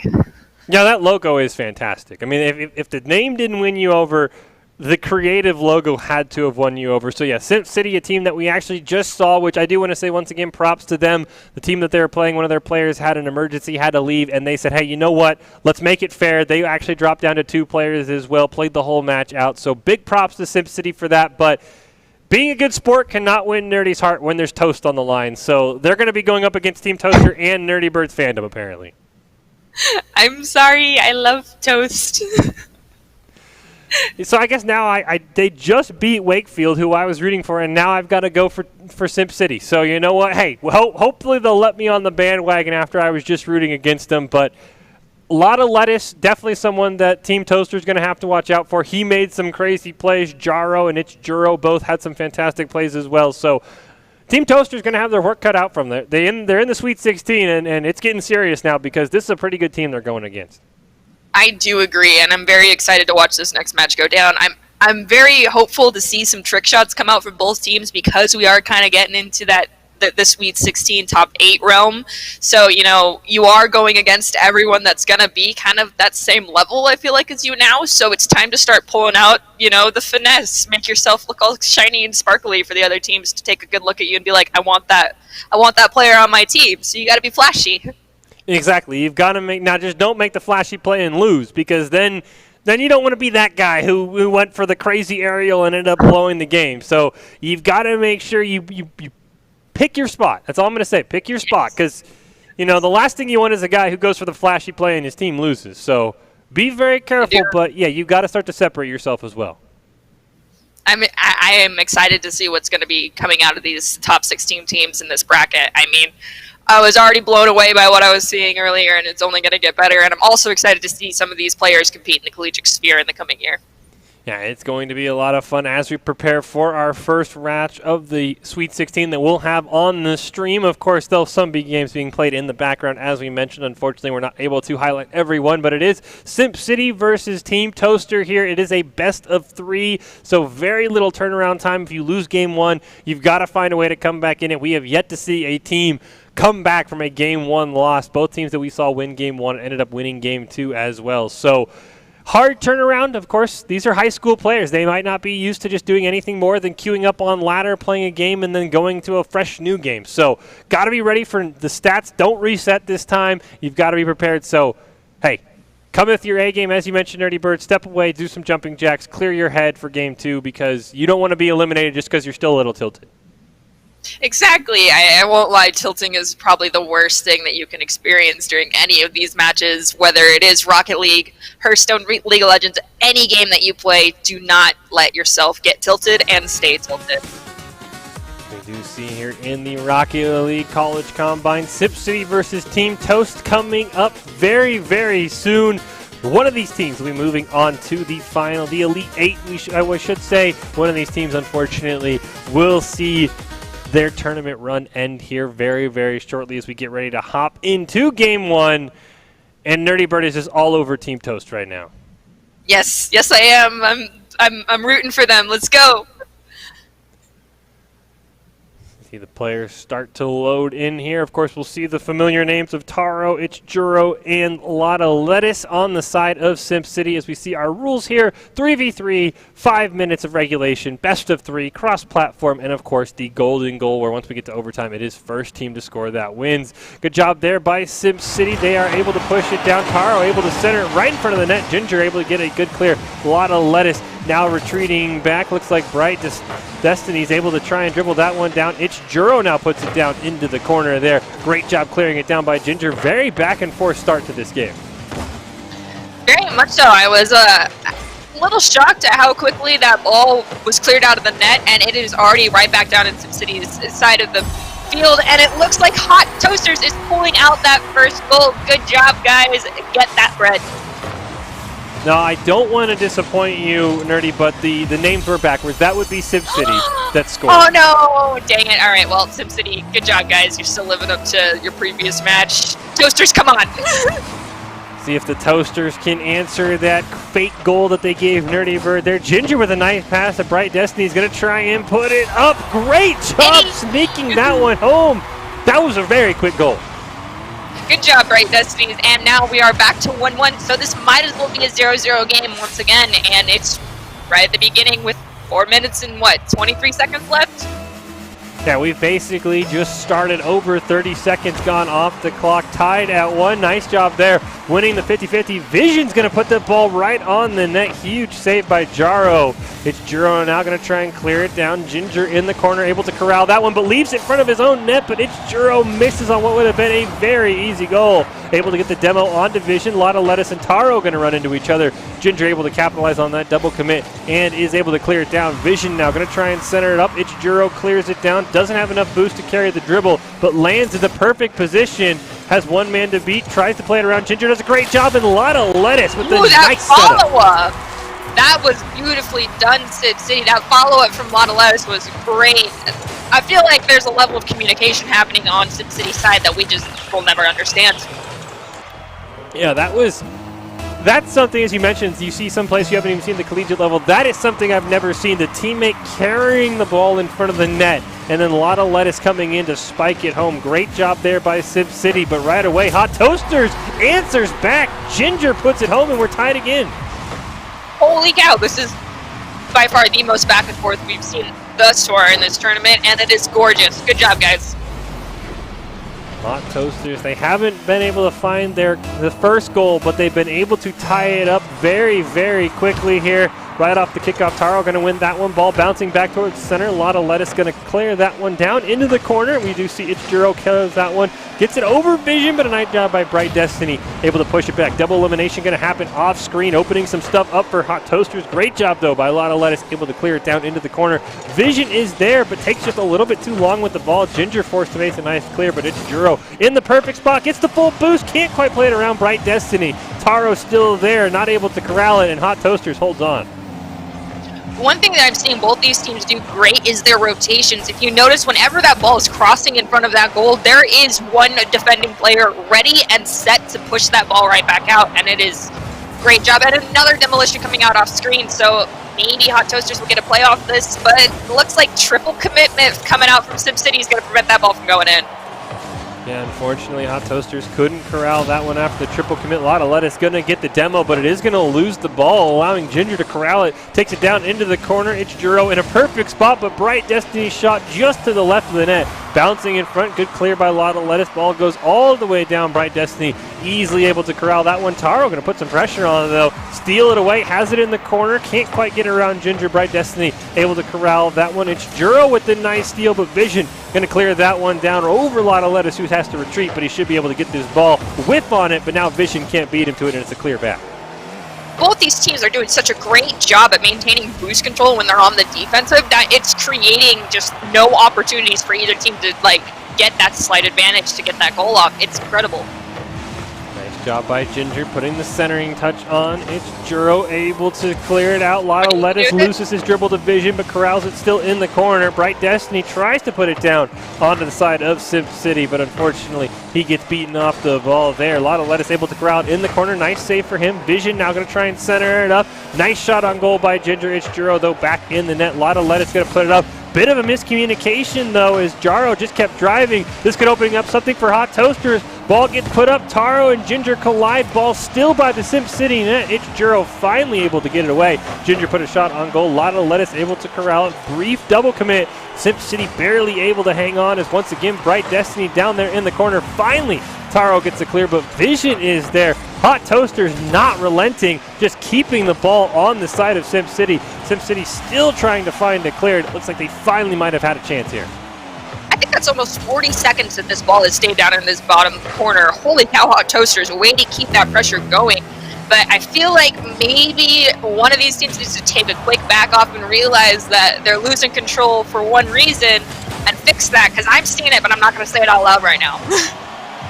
Yeah, good job here by SimCity. We talked about saw them put 14 shots on goal earlier, and Hot Toaster giving a taste of their own medicine, but Lotta Lettuce playing ping pong down there, able to sort of knock it in a ricochet effect. That was gorgeous. Beautifully done. Lotta Lettuce. I expected nothing less coming from him, in all honesty, or her. But great, nice shot on goal, great follow-up. Well, the first two times the SimCity scored, Hot Toasters answer within 20 seconds. Can they do it again and maybe send us to overtime? Ichijiro going to clear it down. Lotta Lettuce with a nice shot on goal. Oh, doesn't have enough boost for the rebound, though, as Ichijiro can't follow it up. 30 seconds left for Hot Toasters, and a nice demo onto Bright Destiny. He's going to slow that one down. Another demo, forcing Visions to make a huge save. Yeah, now it looks like SimCity's kind of keeping that pressure and keeping the ball on the blue side a little bit more after they spent almost 40 seconds down in the orange corner. Maybe. Oh, and there is that other goal. Holy cow, nice job, SimCity. Ichijiro probably just sealed up game one with the spectacular solo goal. 4-2, 10 seconds left. It's possible, but it's going to need a miracle off this kickoff right here. We'll see what Hot Toasters have. Ball, unfortunately for them, just dies in the mid-time, already bleeding out. This is going to be a SimCity victory. As soon as that ball touches the ground, Jaro going to keep it alive, and it will land. And SimCity, as you mentioned, Nerdy Bird, surviving a 40-second assault from Hot Toasters and able to come back and win that game. That was incredible. I mean, I don't know if you guys noticed, but SimCity, every time that boost would recharge, they stole it, and that was what was preventing Toasters from being able to get that goal up. They just could not find the momentum necessary to clear that ball and get it into the center. And SimCity, you guys did a great job. How many shots on goal was that from both teams? 8 shots on goal from both teams. That is incredible. Nicely done, guys. I love the momentum, the speed, and the pressure that was kept up. Honestly, so well done. That was incredible. I mean, yeah, shout out to SimCity for equaling Hot Toasters' shot on goal because, as you mentioned, Hot Toasters had 40 seconds of just shot after shot. Now, some of them were a bit wide, and I will say Rocket League sometimes has a weird way of recording what's a shot and what isn't, but really just incredible job by both teams. I mean, the ability to maintain 40 seconds of side control is insane. I know that's something we talk about here at Boise State, is winning the battle of side control. I think Hot Toasters did that. It's just unfortunately they didn't win the game, but I talked about winning in Game 3, and these might be the first teams to do it because they are very, very evenly matched. Yeah, I'm actually really excited to see this go into a Game 3. Both teams have such fantastic momentum, and team synergy on both sides is great. We saw some crazy plays that both teams have been making. I just want to see them keep doing that, and showing us and showing the other teams around everything that they have to offer, and it's making for a beautiful tournament. As we see our bracket starting to fill out, half of our final 8 teams have advanced. We are in the bottom right there. SimCity and Hot Toasters is the game we're watching, and before we get to a Game 3 though, Hot Toasters has got to find a way to come back as we hop right in to Game 2. This is a best of 3, so SimCity could advance with the victory here. Kickoff goal looked like it went all the way down to the side of Hot Toasters, but they did a great job corralling that one away. Taro now going to try and put a shot on goal. Nice clear away. A lot of lettuce though, puts it in. A nice bounce off of Bright Destiny as well. I don't know what in the world's a lot of lettuce put in his salad today, but he has just been on top of that ball and ready for the follow-up on almost every shot that SimCity has made in these past 2 matches. That player is incredible. A lot of lettuce definitely has been the engine for SimCity in terms of their goal scoring. As we see, the demolition does come out on division. Nothing going to happen from it. Bright Destiny now down in the corner. It's Juro able to corral it, pushes it way away from his own net, doing a good job clearing this one away. Even able to corral it on the landing. Tries to put something up in the middle for Taro. Taro unfortunately can't correct it, but a lot of lettuce puts it in. We got to test this man's salad, Nerdy Bird, because he is insane right now. Or she. That was incredible. Holy cow. The aerial play coming out of the clear, that was maintained ball control, not just in the air, but on the landing, hit it against the wall again and opened it up for his teammate. And then Lettuce just, swoops in and drives it home. Almost a brief moment of turnaround there for Hot Toasters. A little bit of a miscommunication on the 50-50 on the kickoff there, but SimCity able to recover. Taro steals it away from Lotto Lettuce, opening up Bright Destiny to push it all the way down to the SimCity side. Good job by Ichijuro intercepting that one, pushes it away from Ginger. Vision now going to try and keep it alive. Lotto Lettuce can't quite get it around him. Bright Destiny, nice shot on goal. Taro with an excellent save though. Ichijuro now going to try and dribble it down. Ginger steals it away. Can he put a nice follow-up shot? Oh, he had the angle and just lost control. Vision going to try and keep it alive, but Taro with the nice clear.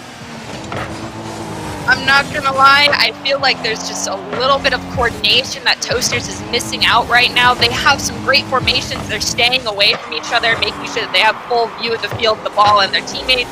They just need that little extra inch of something. I don't know what it is. Maybe talk to Salad and they'll figure it out.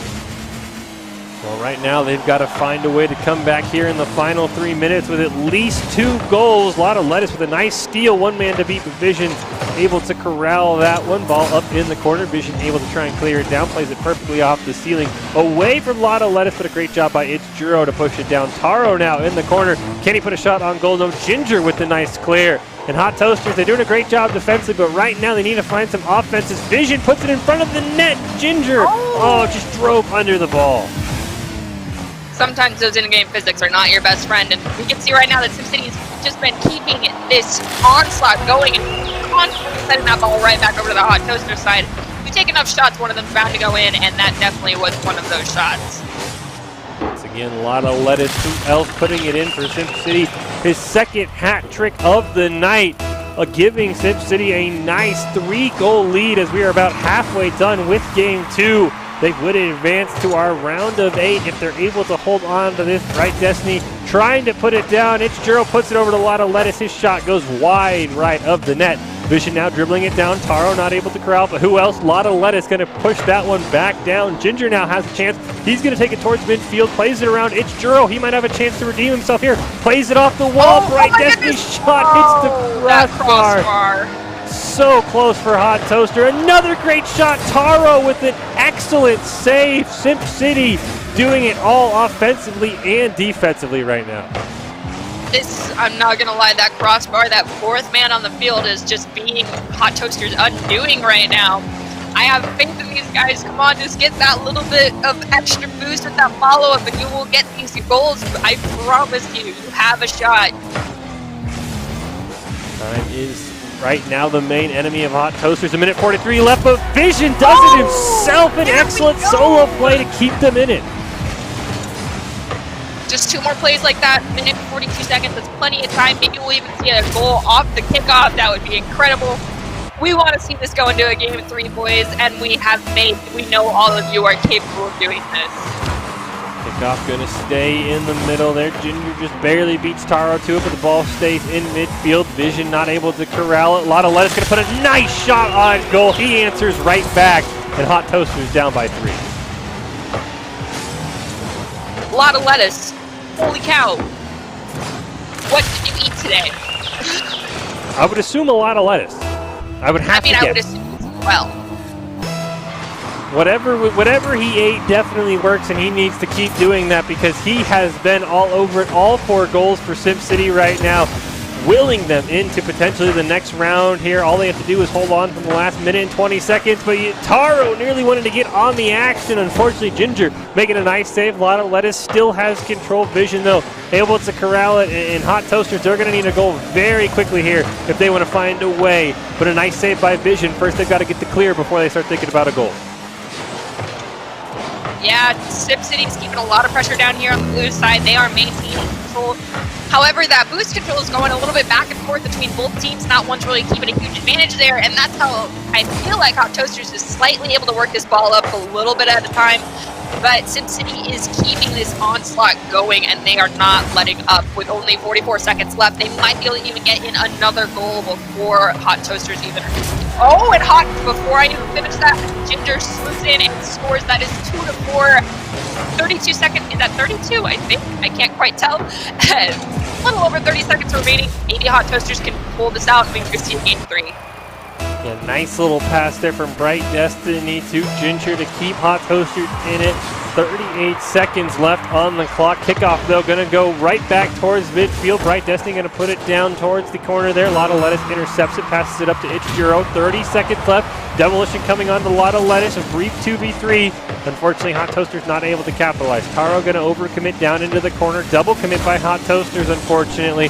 Going to drill that ball right towards midfield. Lotta Lettuce has respawned. Going to try and put another shot on goal. Ginger this time forced to make a huge save. Unfortunately for Hot Toasters, time is of the essence, and they are running out. 6 seconds left. They're going to need a goal now. Unfortunately, it looks like Simp City is going to be able to hold on here. The game will end when the ball touches the ground, just like that. And Simp City, your 4-2 victors, once again holding on. They will advance to the next round. They will be taking on the Bricks. Good job, Simp City, and good job, Hot Toasters. You put up a good fight. I was rooting for you. You had my heart, and I hope to see you guys later on in the collegiate sphere and see you at least at some point in the next year in the Rocket League world.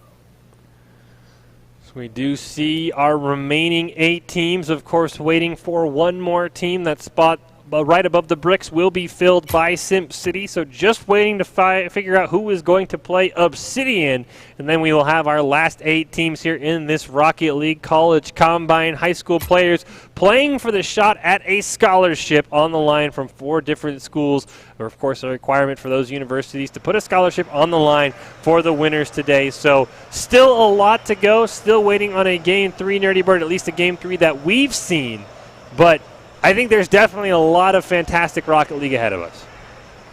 I do agree. I'm looking forward to I just want to keep watching these matches. They're so fun. It's like, this is like the most observer-friendly esport that I can think of.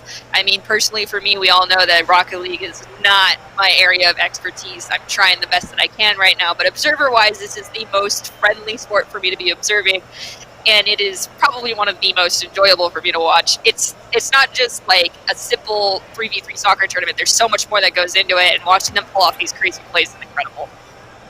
We do have Boost Bandits and Simp City added, so we see our final 8 teams there. Puffing Poobahs, Bar Down, Boost Bandits, Obsidian, Light McQueen, FMHS, Simp City, and the Bricks are your 8 teams remaining here in this combine. Only one team's going to be victorious, and it's going to be very interesting to see. We've seen Simp City. I don't know if we'll see them again, but I would have to say, even if we don't watch them, they have got to be a threat to whoever they play. I do agree. Sim City, you guys have some insane talent, and I'm pretty sure someone watching is thinking one of y'all needs to be on my team in the fall. We see here the rules. It is 3v3, 5 minutes, best of 3 cross-platform and golden goals. It looks like we are loading right into the next match here between Boost Bandits and Obsidian here. 2 teams we haven't seen. Hi, I'm Race, going to try and put a centering thing in there for Boost Bandits. Jay not quite able to follow that one up. It will be cleared away by Kate Frost. Ball down into the corner. Hi, I'm Race trying to clear it out. Nice demo. They're going to go see another one on to Duber, unfortunately. So the double demo. Flames trying to clear it. Another demo from Jay. And this is already turning into a very, very physical Rocket League match. Yeah, that's a lot of carnage coming out from both sides. Right out the gate within 30 seconds, 2 demolitions. Let's see how many more we get before we get the first goal. And even trying to make the clear, Obsidian didn't quite make it in time. Boost Bandits is coming in with the first minute of the match with the first goal. Nice job by Jay. Dribbled in. Duber not quite able to get the save there. Boost Bandits starting off with the early lead there. We'll see what Obsidian can do on the kickoff here. Ball going to stay in the midfield there. Can anyone get a follow-up? Flames will get it shot on goal, easily turned away by Zin. Duber able to corral it just a little bit there before Jay going to clear it down. K-Frost going to put it still right above the net. No follow-up, unfortunately. High Race not able to corral it. Neither is K-Frost. Finally, Race able to get it now, racing down towards midfield. Flames going to dribble him off that one. Duber going to put it down. Zin, though, clears it right back towards the goal. We'll see if we can find a clear for Obsidian. K-Frost is there. Pushes it all the way down. Intercepted, though, right back towards midfield. But Duber with a nice shot. A huge demo by K-Frost to tie it up. That was one dirty play. Like, nicely done, the demolition to clear out the goal for your own teammate. The carnage, you are definitely, Obsidian's coming forward and being like, I will throw everything I have at you to allow my teammates to make this goal, and they did. Something, of course, you always love to see. Sometimes the highlight isn't the goal itself, but the team play, and Zin right off the kickoff. He puts it home. Boost Bandits upset about that goal. That was beautiful. That little touch was all it needed. Yeah, you can see some crazy goals off the kickoff. Boost Bandits right back in the lead. We'll see if anything crazy happens off of this one. Hayam Rafe able to corral it, puts it down. Nice job by Duber, able to stop that one. K-Frost going to get it, trying to play it off the wall. Just enough boost to center it up for Duber. Tries to center it up for a teammate again. Unfortunately, Flames just a bit behind that ball. Double commit for a brief moment there. Duber and Zin both going to miss. Jay going to clear that one out. Down pass Race. Flames not able to get it either, but K-Frost there. Runs into his own teammate, losing the dribble. Going to have to corral that one. Duber misses on it, but Flames able to push away from his own net. Yeah, but if Boost Bandits is keeping this ball on the blue side for a decent chunk of time, and they are already right at the halfway line, just trying to hit the ball right back onto Obsidian's side. They're definitely keeping that side control going a lot longer than I anticipated, and now I'm hoping to see more aerial plays get pulled out by Obsidian, but unfortunately the Boost Bandits are knocking it down real fast. I think Obsidian's trying to outplay just simply in the aerial front, and it worked. It's now 2-2.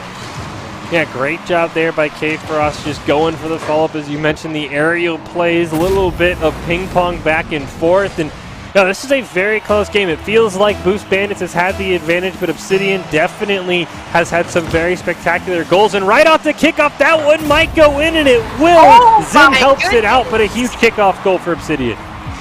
Nicely done. As always, That was beautiful. Yeah, and it was always unfortunate when you are kind of the guy that puts it in. Zinn had no chance but to try and save it. It's not his fault the ball went in. And unfortunately, he did touch it last. And already we've seen some incredible kickoff goals in the first 2.5 minutes of this series. I can't wait for what at least the next game has in store, regardless of who wins. And the final 2 minutes here, you see K Frost trying to put it in the center for Duber. Race able to clear that one down. Flame's going to miss on that one. Race might have an opportunity. He's going to drive it home, and we're tied once again. Holy cow, this is the most back and forth match we have seen thus far in these brackets, and it's insane. It's incredible. It's like the ball's not even out for more than 20 seconds before we're already back at the start of the kickoff. Yeah, once that ball's been put in the middle, it has been all go from both sides. Tied at 3 here, 2.5 minutes left as we enter the second half of game 1. Jay trying to dribble it down. Flames not quite able to corral it. K Frost and Dube are going to combine for a huge clear down into the corner. Race able to get that one. Fortunately, no one there for Obsidian to stop it. K Frost finally comes in. Ball still bouncing towards the mid. Duber going to center it up. Unfortunately, no one there. Flames coming in. Race able to just clear that one down, racing down the side here into the corner. One man to beat, puts it back in the center for Zinn, but Flames able to corral that one. That was some beautiful ball control coming in right there from the Boost Bandits. They just missed that little extra follow-up, and that would have been a fantastic goal. And now it looks like Obsidian's going to be keeping control with that demolition coming out, but not affecting them maintaining that ball. However, the Boost Bandits are going to get it back in the corner. Jay tries to put something in the middle there. Hi, I'm Race, taken out by 2 members of Obsidian. Zinn now going to try and follow it up, but K Frost is there. Going to try and look for a clear. He'll play it down around 1. Hi, I'm Race, going to try and stop that dribble. K Frost put the shot on net just a bit to the left. Duber not able to corral that one either, but Flame's going to steal it away. Jay tries to push it off, going towards midfield, keeps it up in the air. Demo comes out, but it might not matter. Duber, the last man, and he makes a spectacular bicycle save. Jay and K Frost both over pursue, but Duber with a huge save to keep this game tied. We're coming almost down to the minute mark here, and this ball is just not wanting to stay on either side. Both teams are giving it everything they have right now. We've got it in the lower right-hand corner for Obsidian. Looks like the Boost Bandits are not going to be able to follow up, and it is now on their own side of the field. Obsidian is not maintaining enough boost, though, to actually get that in and finish up that goal. Are the Boost Bandits really going to be able to pull this out and get one extra goal to prevent us from going into overtime? Right now, the Boost Bandits have to play some spectacular defense. Duber comes flying in. Jay able to make a huge save. Flame's going to keep it alive. Can't quite play it off the wall. Race able to get it clear right over to Jay. Puts it back in the center. Huge save by K Frost. The defense for both teams has been spectacular. Duber now trying to get the center. Couldn't quite take Zinn off the ball. Flames unable to keep it alive. K Frost going to go all the way back with 20 seconds left here. Jay, though, puts pressure in his face, able to keep it alive. Duber not able to get the clear either. K Frost and Flames run into each other. 10 seconds left. Can Boost Bandits find the goal they need? Can Obsidian find a goal they need? Are we headed to overtime? 3-2. Zinn tries to put it in. 1 second less. Race keeps it alive. Flames with a spectacular save. Oh my goodness. Oh my goodness. They're not letting it touch the ground. Overtime, golden goal. Yeah, that's incredible. That was incredible indeed. As you mentioned, Dirty Bird, we are on the golden goal here. Next team to score will win. Duber plays it around 1, but Jay is right there. K Frost, Matt, you have something to say about that. Puts it down. Race, though, able to clear it off into the corner. Zinn is there. Nice little pass. Looks like he's going to try and play it down to Race, but unfortunately, K Frost is there to make a nice save as Jay pushes it down, and Boost Bandits might be finding themselves in a nice opportunity for a goal. Neither one of these teams are taking their foot off the gas pedal. That's all I have to say. Like, they are throwing everything they have at each other. This is so back and forth. I honestly cannot say who I think is going to pull out this golden goal. But it looks like Zinn is going to get it, and the Boost Bandits are going to walk away with the first win of this round. Let's see if the Obsidian can bring it back, and we can finish out with 1-1 and move into that third game. Great job by Zinn and Boost Bandits. 35 seconds into overtime, claiming victory here in the Rocket League College Combine. But we might have a game 3, 2 very evenly matched teams, Boost Bandits and Obsidian here. We are in the final 8 of the Combine with a scholarship on the line for the winning team. So it's going to be crazy here. These are 2 very evenly matched teams, I will say that. Yeah, and it's been an incredible game to watch. The back and forth is fantastic. The momentum both teams have going is fabulous. I will not lie, this is by far my favorite of the evening. and I'm only looking forward to see what else these players are going to pull out during the second match. I really hope that this game, out of all of them, goes into the third round. I really want to see both these teams just flourish as much as possible. Yeah, that would be very exciting. I'm sure Obsidian's rooting for the game 3. 10 shots for Boost Bandits, 8 for Obsidian. Very, very even. Of course, you could say it was 9-8. The 10th shot was Zin putting that in for the game winner. So 2 very evenly matched teams. I'd like to see Obsidian maybe get a little bit more ahead. Felt like they always were trying to answer what the Boost Bandits were doing. Felt like the Bandits maybe left a couple goals on the table, as you mentioned. 1 or 2 more follow-ups, Nerdy Bird, and it could have been a 4 or 5 goal game for the Boost Bandits. So Obsidian, I think, definitely has their work cut out for them, but still 2 very evenly matched teams that either one could come away victorious in game 2. Oh, 100%. Both teams are very well-rounded, and I'm excited to see how this next match goes. Very curious as well to see how the kickoffs will go. I think we saw 3 kickoff goals or goals right off of the kickoff, so that'll be something for both teams to manage. Duber going to put a nice shot on goal. Race able to make that save. Flames not able to steal it away from him. He's going to put that ball all the way into the corner. K-Foss will corral it. Jay not able to break up the dribble enough. Duber there, able to put it up. K-Frost, nice shot on goal. Zin able to turn that one away. Duber wants to follow it up right above the net. Can't quite play it off the wall, though. So it looks like Zin will be able to clear this one down. But K-Frost has something to say about it first. The amount, there's so much pressure coming out from Obsidian right now. You can tell that they are not letting up on the Boost Bandits. However, the Boost Bandits took that one opportunity they had to get the ball over onto the Obsidian side, and it looks like Zin is maintaining a lot of control, but Obsidian is going to take that ball back. However, there's going to be enough follow-up to keep that pressure on the blue side. I think Obsidian is going to clear it, though. Yep, and there it goes. Nice job there by Boost Bandits, getting a immediate clear as well. Flames now corralling it in the corner. Jay trying to set something up for Zin, the hero of game 1, strikes again, and the Boost Bandits have the lead. That was a great pull through on Zin's part. He just kind of sliced right in. I want to hear these teams' comms so bad just to hear what it sounds like. The communication and how fast it's going for both sides must be incredible right now. Well, we'll have to see. I'm sure Obsidian, maybe the panic starting to set in just a little bit, realizing their tournament lives could be on the line here. They've got to win this game to force a game 3. Zin nearly dribbles it home again. Race comes racing in. Unfortunately, great job there by K-Frost, able to save that one. Jay going to steal it, though. Tries to put something on net. K-Frost pushes it just enough away from Zin, but he might have enough boost to do a rebound. He will not.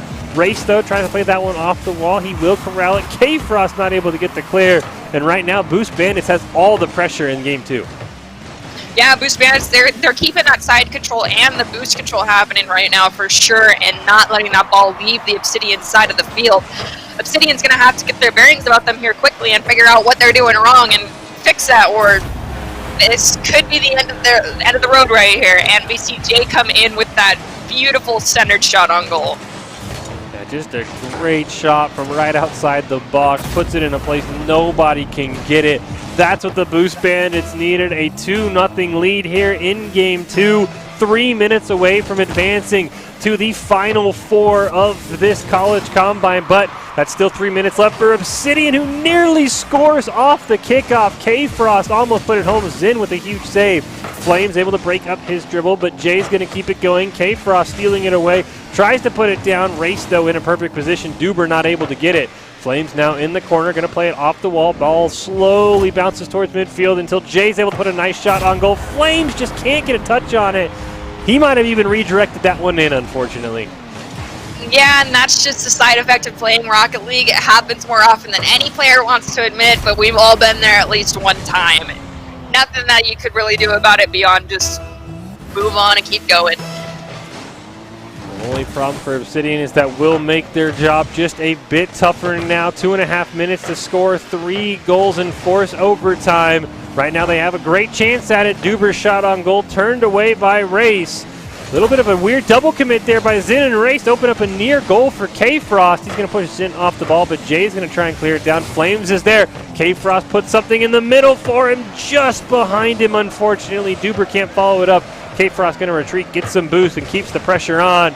Puts it down into the corner, tries to play it around one. Zin able to steal it, though. Duber redirects it on goal, but a huge save by Jay. Boost Bandits playing excellent defense right now. Obsidian, you guys are coming on very strong right now with the offensive play and doing incredible. They have kept this ball over here for about 20 seconds, soon to be hitting that 30-second mark, and it just goes to show that Obsidian is not out of the racing just yet. Nice clear down by J.K. Frost, though, immediately reverses field. Race not able to disrupt his dribble. Zin not able to do either, but Jay beats Flames to the ball. Duber has to go racing back. Minute and a half left. Obsidian's going to need 3 goals. The demolition onto Flames isn't going to make things any easier, but it left an open net, and Duber's going to score. Nicely done, Obsidian. Way to take advantage of that demolition off screen. We've got a minute and 22 seconds remaining. I do feel like Obsidian has the opportunity, especially if they can score a goal off this next kickoff, to ease this out and take us into overtime for this match too. Minute 22, plenty of time, especially with how fast some of the kickoff goals have happened. Flames not able to corral that one, though. K. Frost plays it perfectly off the wall and over Race. Jay going to keep it alive, plays it around Flames for Zin, who answers right back, and that's not what Obsidian wanted to see. No, that is not. I feel Zin's been all over the place on this during this match. He scored, is that his second or third goal? Or is that his fourth? I believe it is his second goal, might be his third, but he has been all over the place. I agree, Nerdy Bird, for Boost Bandits, not to mention he was the hero of Game 1 and scored the game-winning goal for the Boost Bandits here, and now this has been a completely different team as Race is going to put it home, and things starting to get away from Obsidian. We've got a minute and 1 second left remaining. Let's see if Obsidian can pull this out and maybe just get that little extra bit of control that they're lacking right now. 4 goals is a little hard, but I have some faith in these guys. 4 goals in a minute would definitely leave a mark on this tournament. Unfortunately, off the kickoff, nothing going to come of it. Flames losing control there. Double demolition right in front of the net. Unfortunately, going to open up high on Race right over to Jay. That's a hat trick for Jay. And Boost Bandits well on their way to wrapping up this series. Yes, they are, and it looks... Oh, look at all those hats raining down. That's well deserved. And anytime you score a hat trick, we should honor you. That definitely needs to be honored. I do agree. We'll see here if Obsidian, we talked about 4 goals in a minute. How about 5 goals in 40 seconds? We'll see if they can at least get their second goal. Demolition going to come on to Flames, unfortunately, making it just a bit tougher. Shot on goal. Nice save by Flames right off the respawn. Duber going to try and push that one away from his own net. 30 seconds remaining, and this could all be a sure but a Boost Bandits victory. But right now, Obsidian trying to get at least 1 more goal. Hello, I'm Race, going to able to steal that one. Zin, though, going to bicycle kick it back towards Jay. Great little play there. Jay plays it over 1 right to Race. Shot on goal just a bit wide. Follow-up not going to be there. 9 seconds left. Boost Bandits can punch their ticket to the Final Four. They are going to be headed to the next round. We'll see if anyone can score in the final seconds here. The game ends when the ball touches the ground. K-Frost going to try and keep it alive. Nosedives right into the ground. Race, though, maybe wants that 7th goal for his team. Duber able to clear that one away. Everyone will let it touch, and Boost Bandits will pull away in the last 2 minutes, and they will advance to the round of 4.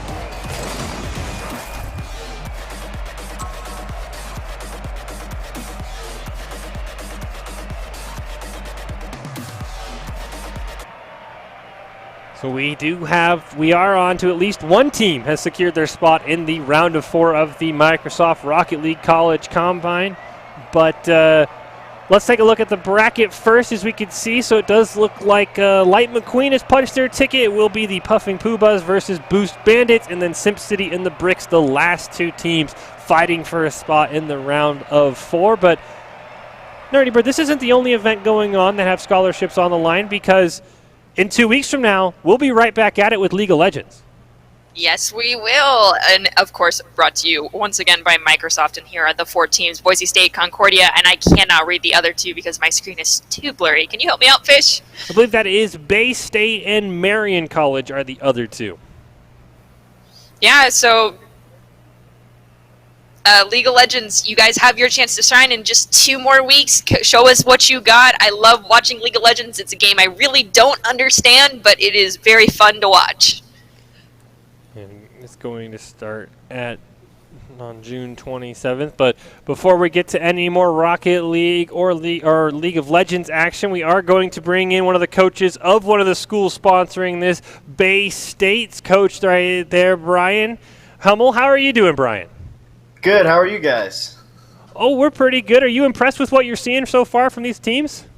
Oh my gosh, it's amazing. I mean, some of the plays these guys are doing. And it was funny earlier, one of the guys' names was Queso, and I was eating chips and queso, so I was like, oh, what a good compliment, you know? There's a lot of food groups. Oh, yeah, for sure. So why don't you tell us a little bit, Brian, why is esports important to Bay State? So esports is important to Bay State. This is actually our first ever organized sport. We don't have traditional sports on our campus like basketball or football. So our college takes a lot of pride in this, and we have a lot of community support. And our faculty loves it. Everybody stops in all the time into the arena just to check out on how things are going. And can you shed some light about your esports program for us? Like, as you just mentioned, this is your guys' first organized team on campus, but like, what does it feel like being that first team, and what do you have going on? How much work have you put into just even reaching this point? Oh, it's been pretty amazing. I mean, we've been putting in a lot of work. We practice 3 times a week. I feel like ever since this COVID virus hit, I've been working more. I feel like I'm never shutting down. And, you know, I think the whole campus loves it because it's just something to bring people together. We'll be trying to emulate your streaming progressions like Boise and do things like that. I believe Concordia mentioned earlier that they were looking for streamers and analysts and all that, and we're doing the exact same thing. So to emulate a program like that would be amazing. And, I mean, the guys that we have on the team are putting in a lot of work, and we've been recruiting aimlessly just to get more people in the door. So why don't you tell us a little bit about what Bay State did last year? What are you guys building off of? How successful was the esports teams last year? Sure, yeah. So we had a League of Legends and a Fortnite team. Our Fortnite team did not get to compete until the spring. They did a few LAN events, but unfortunately their season was cut short due to the COVID-19 and one of my players not being able to play. So that was unfortunate. But for our League of Legends team, we competed in CLOL. We went to a bunch of Microsoft Store LAN tournaments. And our last tournament, we went to a New England Invitational. I think there was 10 other colleges in New England. We came in second. We beat our arch rivals in the semis, Boston University, so it was a pretty exciting experience. They wouldn't scrim against us at first, and then we ended up beating them, so it felt pretty good. I mean, that's always like a heartfelt, humbling experience to be like, yeah, remember how you didn't want to play against us? Well, now you might want to double check and rethink that. Exactly. How many students are you guys looking to fill into your roster this year, and how many did you have last year? So we had 10 at the start of the season, and then it dwindled down to 7, just different things happen in people's lives. And we're looking to, I believe we have 17 committed for this upcoming semester, and we're looking to bring in some more. We'd love last minute recruits, recruiting for Fortnite, Valorant, Rocket League. I mean, I'm super excited for this Rocket League. Hopefully we can get a team out of this. And we've got a Hearthstone player coming in, and we'll have some Smash going on. So we're going to have a bunch of titles that we're competing in, and I think it's going to be an exciting time for our students. Now, you had mentioned that you beat your rivals that didn't scrim against you. Who is your rival? Who do we need to know that, put them on blast a little bit? Who are you guys trying to beat? Well, so we beat Boston University's B team, who's just as good as their A team, and then we went 1-1 against their A team in the finals, and we lost by like the thread of a skin. I mean, it was the closest matchup. It was like an hour and 15 minutes long. It was probably one of the best games I've seen, and I'd say that's our closest rival. We share dorms with them as well, so our students are very friendly with them. I think it's kind of just like our arch nemesis, but we love each other in Sphere, Well, speaking of the players, as a coach, what are you looking for from the mentality of your players? Like, what do you want to see when you first meet this type of player?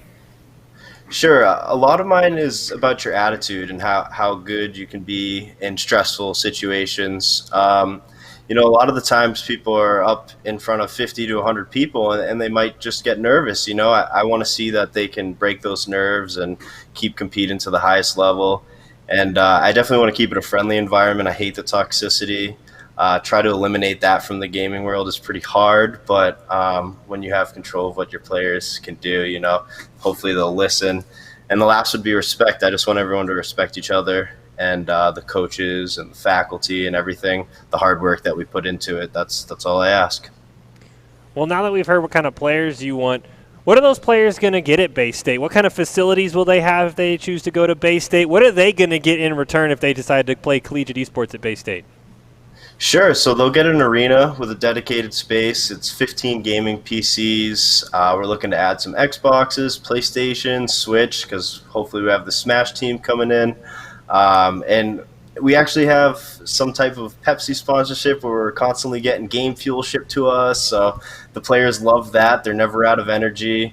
They'll get their jerseys, different wrist protectors so they don't get carpal tunnel. I mean, we've got a lot to offer, and we're continually growing. The more students we get, the more funding there will be. So they'll never be short of an accessory that they need. Well, it sounds like your program, even though it's just in the budding stages, is growing quite beautifully and will continue to flower into a beautiful rose like Boise State is. And let's hope that, across the country we'll continue to see that. Yes, I love flowers, and I will make as many analogies as I can. And genuinely, thank you for joining us for this interview. And I'm looking forward to seeing what Concordia and Bay State have to bring to the table in the coming years, because it's been a fantastic experience getting to talk to you guys through this process. Thank you guys so much, and keep enjoying the stream. Thank you. That was Brian Hummel, the coach of Bay State. As you heard, they're mind-blowing to me. They're only organized sport. They don't have traditional sports. That is their only organized sport on campus. That is mind-blowing to me. And, hey, when you get a drop that you beat their rival, that is always nice as well. But before we get to the Final Four of this Microsoft Rocket League College Combine, we're going to take a short break. But after that, Fish and Nerdy Bird will be back with the Final Four teams here. We're going to see who's going to get a scholarship tonight. That's all coming up next.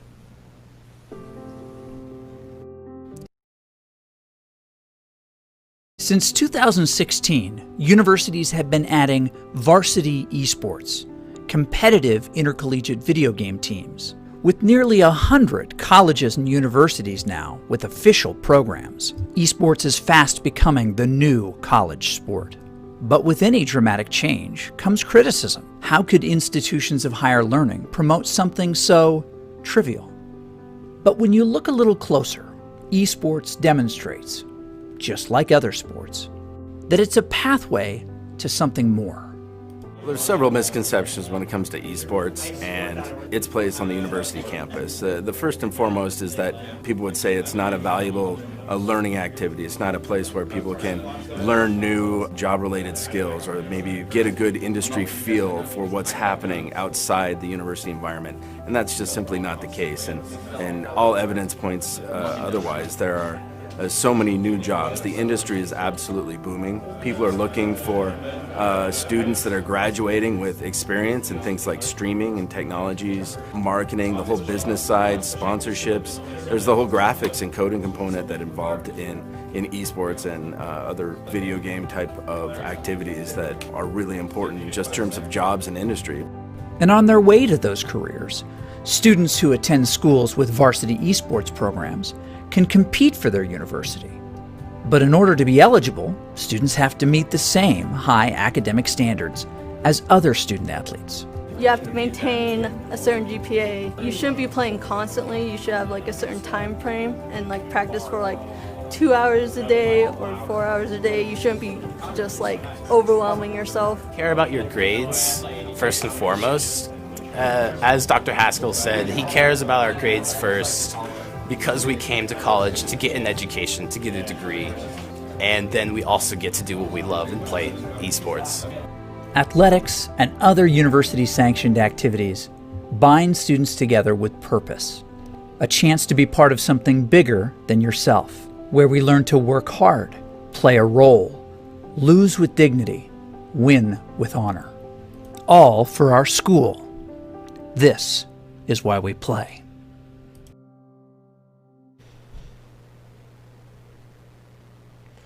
Welcome back to the Microsoft Rocket League College Combine. We have had a bit of a scheduling change. That is all we have for the upper bracket today. The final 4 teams and the championship are going to be taking place tomorrow, starting at 5 o'clock Mountain Time. That would be 7 o'clock Eastern Time for anyone else, because we know we have players all over. So, Nerdy, we are done with the upper brackets today. But, hey, there was a lot of teams in this tournament, so we still have some good Rocket League games. We want to get to know some of the other players who maybe we didn't get to see on stream, who maybe we aren't going to see in the Final Four tomorrow. So we are going to have a couple of the lower bracket games, because this is a double elimination tournament. We're going to have a couple of those games just to get to see some of newer teams, allow some of those players to shine on the stream. So we still have a couple of games left in store, but if you are looking forward to the final and the Final Four and the grand final, that will be taking place tomorrow, 5 o'clock Mountain Time, right here on the Esports CCP Twitch channel. So that's all for the upper final. But of course, Nerdy, it's been such a great tournament. We don't want it to end, so we have a couple more games in store.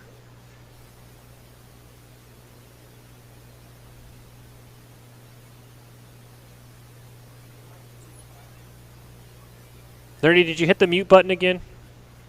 Probably hit my mute button again because there's more than one person in this room. Okay, so as you did mention, this is a double elimination tournament, so this might be the quote-unquote lower team, but really they are not. They're just some shining stars that we didn't get quite onto the first round of the broadcast, so now we get an opportunity to review them. Yeah, this is our second chance bracket, as production just mentioned in my ear, because, you know, it's always important to have more than one chance, and I'm looking forward to seeing these other shining stars that we haven't had a chance to observe yet. Yeah, that is sort of where the term grand finals comes from, because you have the finals, but then the second chance bracket able to fight their way back, and that's why you have the grand finals, of course, which is when the winner gets to really take all. So we're going to, as we mentioned, we're going to go to the second chance bracket here. For some of the games to wrap things up, we will have the rest of the upper bracket, or the first chance bracket. That will be continuing tomorrow at 5 o'clock. But yeah, I'm definitely excited. As you mentioned, these are just some of the teams that, hey, maybe they had a tough break. Maybe they just had something go their way. The ball just didn't bounce the way they were hoping, so they're down in the second chance bracket. But we still want to be able to showcase them, because who knows? Maybe they'll catch an eye. Of course, we've met with the coaches at Concordia and Bay State, both growing esports programs, both looking to add a ton of players. We heard from Brian Hummel, the coach of Bay State. He said late recruits are always fantastic. So we want to let everyone at least have some sort of chance to shine. So a couple more games here left tonight from our second chance bracket, just to get to, hey, like we mentioned, these could be the names that you recognize unless they change them on Steam after this tournament, but these could be the names of the future. This is your Zuko Redemption arc teams that are about to play right now. Show me what you got. You can do it. I have faith. And if you did not get that Avatar reference, why have you not watched it yet, to anyone that didn't get that? No, I mean, yeah, exactly. I have 4 episodes left. That's what I'm going to do when I get home tonight, is watch the last 4 episodes. You have 4 left? I finished it in the first 2 days it was on Netflix. Well, you know, I gotta wait. I want to make sure, you know, I don't want to have any spoilers. You know, I've got some other people watching it. I don't want to get in trouble for people watching it, you know, if I watch it without people. So, you know, take it slow and steady. Got to make sure everybody watches it, you know. I just want to make sure, you know, I have a peaceful home life. If the girlfriend finds out I watched it without her, I'd be sleeping in the studio. So I got to wait until we can watch it together. Very valid. That is definitely a case of I must wait. If the significant other is not there and you both promise to watch it together, you got to watch it together. Yeah, exactly. So no, I'm more excited for that. But hey, I'm not gonna leave early. I'm not gonna go watch the last 4 episodes before we get to make sure we let these people, as you mentioned, have their Zuko Redemption arc. We still have some games left here. I'm excited. You're going to be teams we haven't seen. It's going to be players we haven't seen, because we've seen some talented players already. These guys could be even better. They just maybe had a bad matchup. Yeah, they could have just had one goal that didn't go their way, and that literally is all that ended it. Because that's, at the end of the day, there is a golden goal in Rocket League, and that's what makes it so hard. There isn't golden goals in soccer for that reason. Looks like you're going to have tell. Math. I'm just going to call that other team Math. Mex and Algorithm. Close. Math and Algorithm, pretty close. That's a pretty fire logo, honestly. Once you get it, it's pretty cool. Yeah, it is pretty cool, but come on. Really? I feel dumb now. Well, we'll have to see what these players have in store. Next and Algorithm are up now. It is still the same rules, 5 minutes, best of 3, cross-platform, and as we mentioned, the golden goal should we get into overtime here. So it is going to be Next and Algorithm jumping in here. Kickoff going to go to the side of the orange team there. Bounces right back, though. Looks like Next is in yellow. Algorithm doing a great job holding that one off. Nice little shot on goal there. Kevin Clash not quite able to corral that one. Still bouncing in front of his neck. Froze able to push that one away. Looks like LFT is going to be able to try and put that one on. Claus now centers it up, but a nice clear down by Algorithm, able to get that one away. I'm liking the momentum I'm seeing coming out from both teams. There isn't some insane amount of boost coming out and just zipping right past the ball. However, Algorithm's kind of leaving their net open a little bit too much, and I feel like Mex is going to be able to get some advantage out of that. However, they are clearing the ball right back over to Algorithm's side of the field, so maybe we won't even have to worry about playing on the defensive. Yeah, neither team right now has had much. Nice dribble in front of the net. Just a huge save. Skater now going to have to go down. Tries to corral that one over. Froze. We are going to see Deagle just miss on that one. Skater and Claus going to collide and miss on the ball. Huge misplay by Algorithm. We'll see if Mex can capitalize on that one. Unfortunately, nothing going to come of it. Ball back in the middle. Kevin Clash going to try and put it down for Algorithm. Froze is there. Ball just bounces over from him. Kevin Clash going to put it down in the corner. We're going to see if Rabba can do anything. He's going to lose track of the ball. Claus, now it's an open net. He just loses track, but Skater puts it home. And Mex is on the board first. Nicely done with that follow-up, Skater. That was clean, if anything. I mean, you were ready and right there and just perfect. Yeah, great little start there for Mex. We'll see if they can carry on that against Algorithm. Kickoff ball, double whiff by both sides, something you don't see very often, and that's almost going to result in an Algorithm goal. Skater going to have to make a huge save. Kevin Clash going to take another shot on goal. That one will go right. Deagle now going to try and dribble it down into the corner. Going to try and center it. Unfortunately, Kevin Clash is there. Does get bumped off the ball, allowing Claus to corral it now in the corner. But official Rabia able to corral that one. Skater going to put a shot on goal. Froze, though, in perfect spot. That one far off of the goal. Deagle now dribbling it up above the net. Nobody in there for Algorithm. Unfortunately for Claus, he's not able to get that one either. And a minute into this first match, and I can already see that, Mex is doing a great job of keeping that aggression going and keeping the ball on the side of Algorithm. As Doc has always pointed out in those Doc's keys, is that side control is one of the biggest things contributors to getting more shots on that goal, and Mex is definitely making sure they have as much time on Algorithm's side as they can possibly muster right now. Skater doing a nice job, trying to take a quick shot on goal just to the left. Deagle going to keep it alive. There's Claus. He's going to get it right over Rabia, and Mex going to score again. I'm trying to see, there was 3 things that popped up from that, not just the goal, but I couldn't tell who assisted, but that was a great play from Mex. I'm looking forward to the next one, but I'm hoping Algorithm will pull out a goal and we can see this go into maybe around 3. These teams seem very evenly matched. It's just Algorithm is missing some little spice here and there, and I think it maybe is just that boost control, and they can even this match out. They still got 2 minutes and 14 seconds left, so that's plenty of time to even this game. Yeah, 2 minutes is an eternity in Rocket League. It feels like some time, and sometimes it doesn't feel like it's enough time. As Deagle and Claus both going to collide by the net. Skater going to put it above. There shouldn't be anyone back in the rotation, allowing Kevin Clash to clear it down. Rabia not able to get a touch on it, but Froze with the perfect angle off the crossbar. My goodness, what a goal. That was great. That got cleared all the way down the field, and even with the double commit coming in from Mex, it was just not enough to prevent that ball from going in from Algorithm's side. And now it is 2-1 with just under 2 minutes remaining. We could see this go into overtime. Really could. We could. All right, now Algorithm, though, they can't focus on that. They've got to focus on finding another goal. We'll see if Mex can keep the pressure up. That goal resulted off a huge counterplay. Froze now going to push it down. That's an open net. Unfortunately, Skater going to come in for a huge save. Deagle not quite able to dribble that one around Kevin Clash. Froze now looking for another goal. Good job there by Skater with another huge save in the last 20 seconds. Ball goes off the ceiling. Deagle just able to tap it down into the corner. Skater is there. Froze not able to get on it. Open net for Claus. He's just a bit behind the ball. And now Froze has a chance to tie this one up. I am not gonna lie, it's like Algorithm just flipped a switch and is now on the offensive consistently right now, but they've got to shove this ball away from their half of the field or they're going to lose their opportunity, and they're doing just that, sending it down to Mex's side of the field. However, the follow-up seems to be lacking coming out from Algorithm. Will they find it in them to get that extra goal in and tie this up? Minute left now. Algorithm's going to have to try and get it clear. They did get a demo onto Skater. This could be a good opportunity. Froze trying to carry it down. Kevin Clash is there. Pops it up off the net. Deagle going to have to try and get a nice save. He will do that.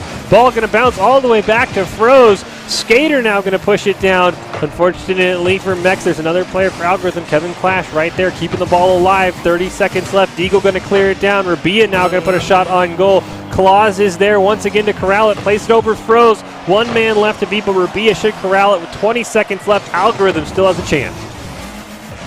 I am noticing both these teams are doing a great job just sending that ball right back and forth. The clears are just clean. I've never seen a team able to consistently just send it right back over and over again. There's been so many shots on goal coming out.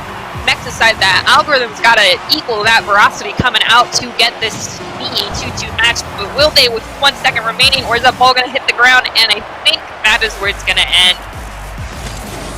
It is going to hit the ground, unfortunately, so Mex is going to be your Game 1 winners against Algorithm, but it was a very close match, so we will definitely have hopefully a close match in Game 2, maybe even our Game 3, the first one we've been looking for in this tournament. This is some of the second chance games from the Microsoft Rocket League College Combine. I heard Algorithm had 7. I didn't hear how many shots Mex had. I did 4 from Mex, and they finished out on top. That is very interesting. Maybe it just goes to show that there's a slightly more calculated than Algorithm. I did not mean for that to seem like a bad pun, but it did. Anyway, Algorithm, you guys had a bunch of shots on goal, so oh my goodness, someone just booed. You guys had a bunch of shots on goal. Just get a little bit more follow-up, and you guys could probably even this out and see this match go all the way to a third round. Yeah, very rarely does the team with more shots on goal lose, especially with almost double the shots on goal. So yeah, Algorithm definitely has the formula to try and come back there. I will fully take credit for that math pun if that's where we're going to go. So I think they have a shot. I mean, really, if you do the same, if you run the same game over, Algorithm probably wins 6 times out of 10, 7 times out of 10. You take more shots, you're usually going to win. So they've got to be happy with the game plan they've had. They just got to execute it once again. There was a solid chunk of about 45 seconds there that Algorithm just put the pedal to the metal and was absolutely just taking as many shots as they could, and they kept their aggression and their momentum going consistently. If they can keep that up for the second round, it will go much more in their favor. Hey, look at that! We've got some Doc's keys coming out. Clean rotations, communicate positions, possession, follow-up, and side control is key. One of the things that's not mentioned here that I always bring up is boost management. It looks like both teams are doing a great job on that. Now all they have to do is keep that momentum and keep that side control. Thank you, Doc, and thank you, production. Now we'll have to see if either of the teams adapt Doc's keys to the game. Of course, Mex keys last time worked to perfection. We'll have to see if they want to keep that up. Deagle now in the corner, not quite able to get it around Rabia, though he will push him off the dribble. Claus now going to play it off the back wall, sets up something for a teammate who wasn't there, unfortunately. Skater has to come racing in, unfortunately not able to get the ball. Deagle going to try and dribble it up, loses it to Froze, bounces off of one member. Skater going to push it down. Deagle just pops it up in the air and is going to get demoed. Another demo coming out onto Kevin Clash. A very aggressive start to this game. And we've got, 4 minutes, 20 seconds, 40 seconds into this match. Neither team has scored a goal. It's been very back and forth. I feel like they both hit a reset button at the beginning of this match, and Algorithm's coming into Mex and saying, no, you are not scoring on us as easily as you did last time. But Mex had a clean shot on the goal just now. That crossbar is always everyone's worst enemy, it seems like. You need that extra follow-up just in case you hit that. Yeah, definitely. That's part of the keys of rotations that we've talked about. You've got to have someone there for the follow-up in case a save is made, in case the crossbar stops it. Right now, Mex has sort of been lacking on that next man in the rotation. The Algorithm punch it all the way down. Claw's going to pop it up. Skater is going to get demoed, and a double commit comes out for Mex. Unfortunately, no punish on the side of Algorithm. Skater now respawning. They're able to get that one at least cleared away from in front of his own net. Deagle now in the mid. Going to play it around one. One man left to beat. Froze doing a nice job. Ball still centered, though. Deagle going to take a shot on goal. Kevin Clash able to save it. Skater can't follow it up. Another missed opportunity for Mex.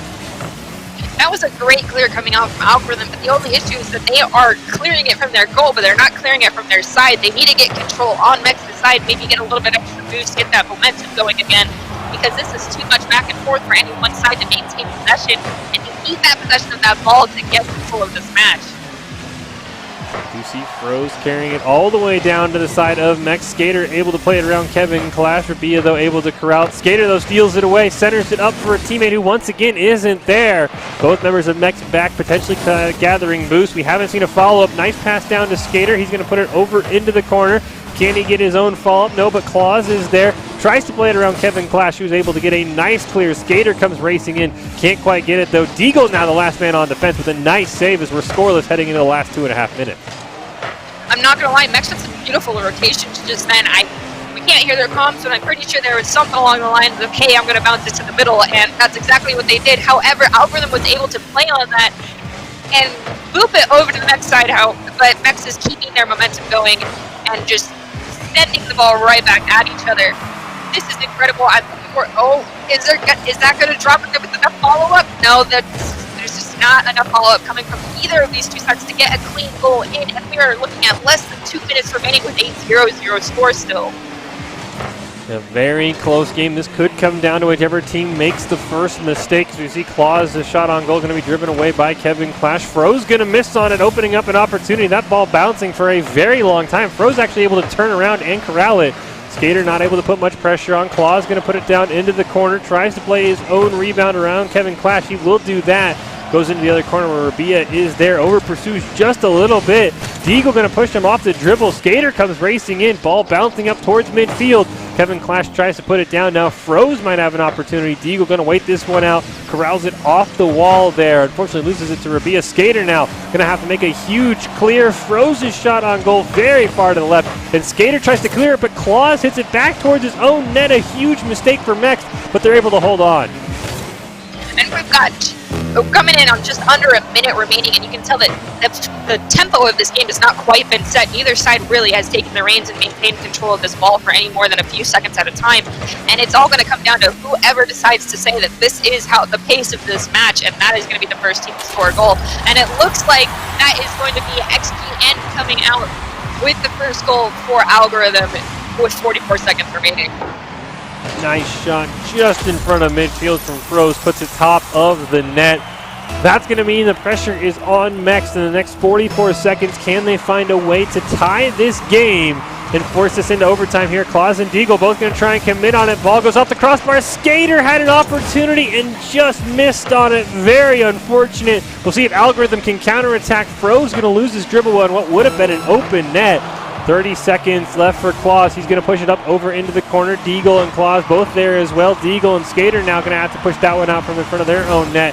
20 seconds left in Mex right now, just trying to find a clear. They might have it here. Claus goes down, but Rabia able to stall out some time until Skater able to get it. One man left to beat it. Ball goes up right above the net. Rabia and Froze double commit. 5 seconds left for Mex to try and send us to overtime. Deagle might have one last chance. Ball goes out towards midfield. Claus keeps it alive. They've got to keep it off the ground. But Algorithm is going to force us to our first game 3 of the night. And there we have it. We finally get our prayers answered. We're seeing a match 3. This is going to be very exciting. I really hope that this next match, that the momentum and the tempo of the match gets set a little bit sooner than in the last 2 minutes. You got to take those reins early and dominate the other team as quickly as you can to set that pace right out the gate and maintain boost control and side control. That is like 2 of the most important things I've seen coming out of all of the teams tonight, is making sure you've got side control. Yeah, and I mean, really it's going to be who is able to capitalize. As we hear 2 shots for Algorithm. They made them count, though, and only 3 for Mex. So that was a very, very tightly contested defensive game. So I think it's going to be rotational keys. It really felt like for Mex, they'd get a shot on goal, and then the ball would just bounce towards midfield. Nobody was there for the follow-up. I don't know if they were just playing too defensive, if they had too many boost problems, but I think rotational issues are really what cost Mex there, because it felt like they were in control for much of that match. They just never could maintain side control. Yeah, so rotations, they got to keep an eye on that. The side control comes with that, and maybe just a little bit more communication on who's got the ball and when will be a huge advantage to either of these teams. We'll find out if they rectify those issues as we're going into the start of match 3 right here. and we're waiting for the players to load in. And as you can see, these are the rules of Rocket League. It's a 3v3 or soccer-style game. Regulation time is 5 minutes. It's a best of 3. It's cross-platform. And if we go into overtime, there will be a golden goal. Well, we at least have gotten to our Game 3. We'll see if Game 3 goes into overtime here between Mext and Algorithm. We nearly had overtime in Game 2 with a first goal coming 44 seconds left in the match. So these are two tightly contested teams, two teams that clearly are very comfortable playing defense. So I'm be curious to see if anyone wants to maybe over-aggress and maybe try and catch somebody out, because defense in Rocket League, one of the hardest things to play. You've got to be in a constant fluid rotation. One man makes a save, he goes and gets boosted, next man's up. Defense is very tricky to play in this game and very easy to make one simple mistake. If you're 2 seconds late on a rotation, that could be the difference between a save and a goal. Yeah, and as you bring up playing more defensively in Rocket League, maybe that is why the momentum of this match has been a little different, is that both these teams are more the masters of the defensive play, because, you know, your defense can become the best offense if you're playing a game of mistakes, which is how a lot of both these teams are looking like they're playing off each other, is they're waiting for those openings. Maybe they just need one member on their side to, you know, finally take the reins and push forward a little bit harder, get a little bit more aggressive, and it'll be enough to win this match out in round 3. We'll have to find out, though. We will have to find out as we wait for the players to load into the game. Mext versus Algorithm here in the Rocket League College Combine. We are in the second chance bracket with their final 4 already determined, and that will pick up tomorrow at 5 o'clock. But it's gonna be a long road. I mean, if you're in the second chance bracket, as the name implies, you have a second chance, but you cannot afford any mistakes. So one mistake could be deadly here. So one of these teams, unfortunately, they will run out of chances in this game 3.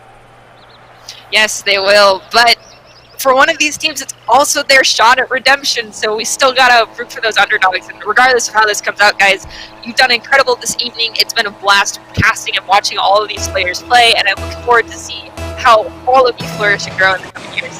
And it sounds like we're just about to get the beginning of match 3 with the kickoff going slightly towards the Algorithm side, so Mex is putting on the pressure early. Will that pay out in an early goal? Doesn't look like it, but there's enough follow-up coming from Mex that they had another opportunity to get a goal, and Algorithm has cleared it to Mex's side again. Just like that. And the drop shot. Wow. Yeah, that was it. Nice, just cross field, nearly off the ceiling shot for Deagle there. Actually going to bounce it off the ceiling. That was probably one of the best goals we've seen today. That was clean. It was calculated. Nicely done. That's exactly how Mex wanted to start this series. We'll see if they can keep that up in game 3 here. Demo off the kickoff. Claus trying to put a shot on the net, just going to be able to push it over to the other side of the field. Nice job by Skater. Froze, though, going to clear that one all the way down. Deagle not going to be in a great position to steal the ball away from Rabia. Claus now in the corner, going to push it up over one, pushing it all the way on the goal. Froze going to be forced to make a huge save with Deagle racing in. Claus actually shortcuts that ball. Going to lose possession now in the center there. We see Rabia passing it down. Froze is there, can't quite corral it. 3 members of Mex all there, and finally they're able to get the clear as Deagle comes racing down. I'm noticing a lot of times we're seeing these clears go to absolutely, like, just to Narnia. There's no one there. As you mentioned earlier, calling those rotations is very important. Maybe they need to be calling out who's ready to drop back and be ready for that clear. Well, Deagle says, you know what, he didn't need any teammates. He just said, oh, you know what, I'll make sure we go at a 2-goal lead by myself. I got this, no worries. He was not only the main shot, but the rebound play as well. Incredibly done. Eagle doing a great job putting Mex up 2-0 here in game 3. Mex trying to continue to advance in our second chance bracket here as we see Claus trying to put something in. Deagle, the hero so far of this game, trying to try and steal it away from Rabia. Just barely gets a touch on it with the bicycle. Is going to get cleared out. Claus, though, going to steal that one away from Froze. Kevin Clash up in the air, but Skater going to get that one off the corner. Rabia can't quite corral it in a clean fashion. Skater's shot just pushed away. 3.5 minutes left. Algorithm's got to find out an answer quickly because this has been all Mex so far. Yeah, Mex definitely maintained ball control and has kept the ball on the side of Algorithm the majority of the first 2 minutes of this match. And every time it's gone over to their side, they've cleared it out right back to midfield. And there's a demolition coming out onto the side of Algorithm. So that gives Mex another advantage. Can they monopolize that and actually score another goal here in the next couple of seconds? Right now, Now, Algorithm defense doing a nice job. Claw's going to put a shot on goal. Kevin Clash will get this save. Froze now going to put it down. Rabia came charging in. Nice intercept by Skater. Can't play it off the wall, though, but Deagle going to put it on net. Kevin Clash able to make a nice save. Rabia going to come back. Couple of misses by both teams. And Skater puts it in. Ball just bouncing in front of the net. He can't even get his own rebound. Deagle will drive it home. It's the hat trick. And Mex is up 3-0. That had to have been a nail-biter moment for both X and Algorithm. I mean, it was in limbo right there at the edge of the net for just too long. That was a moment to hold your breath.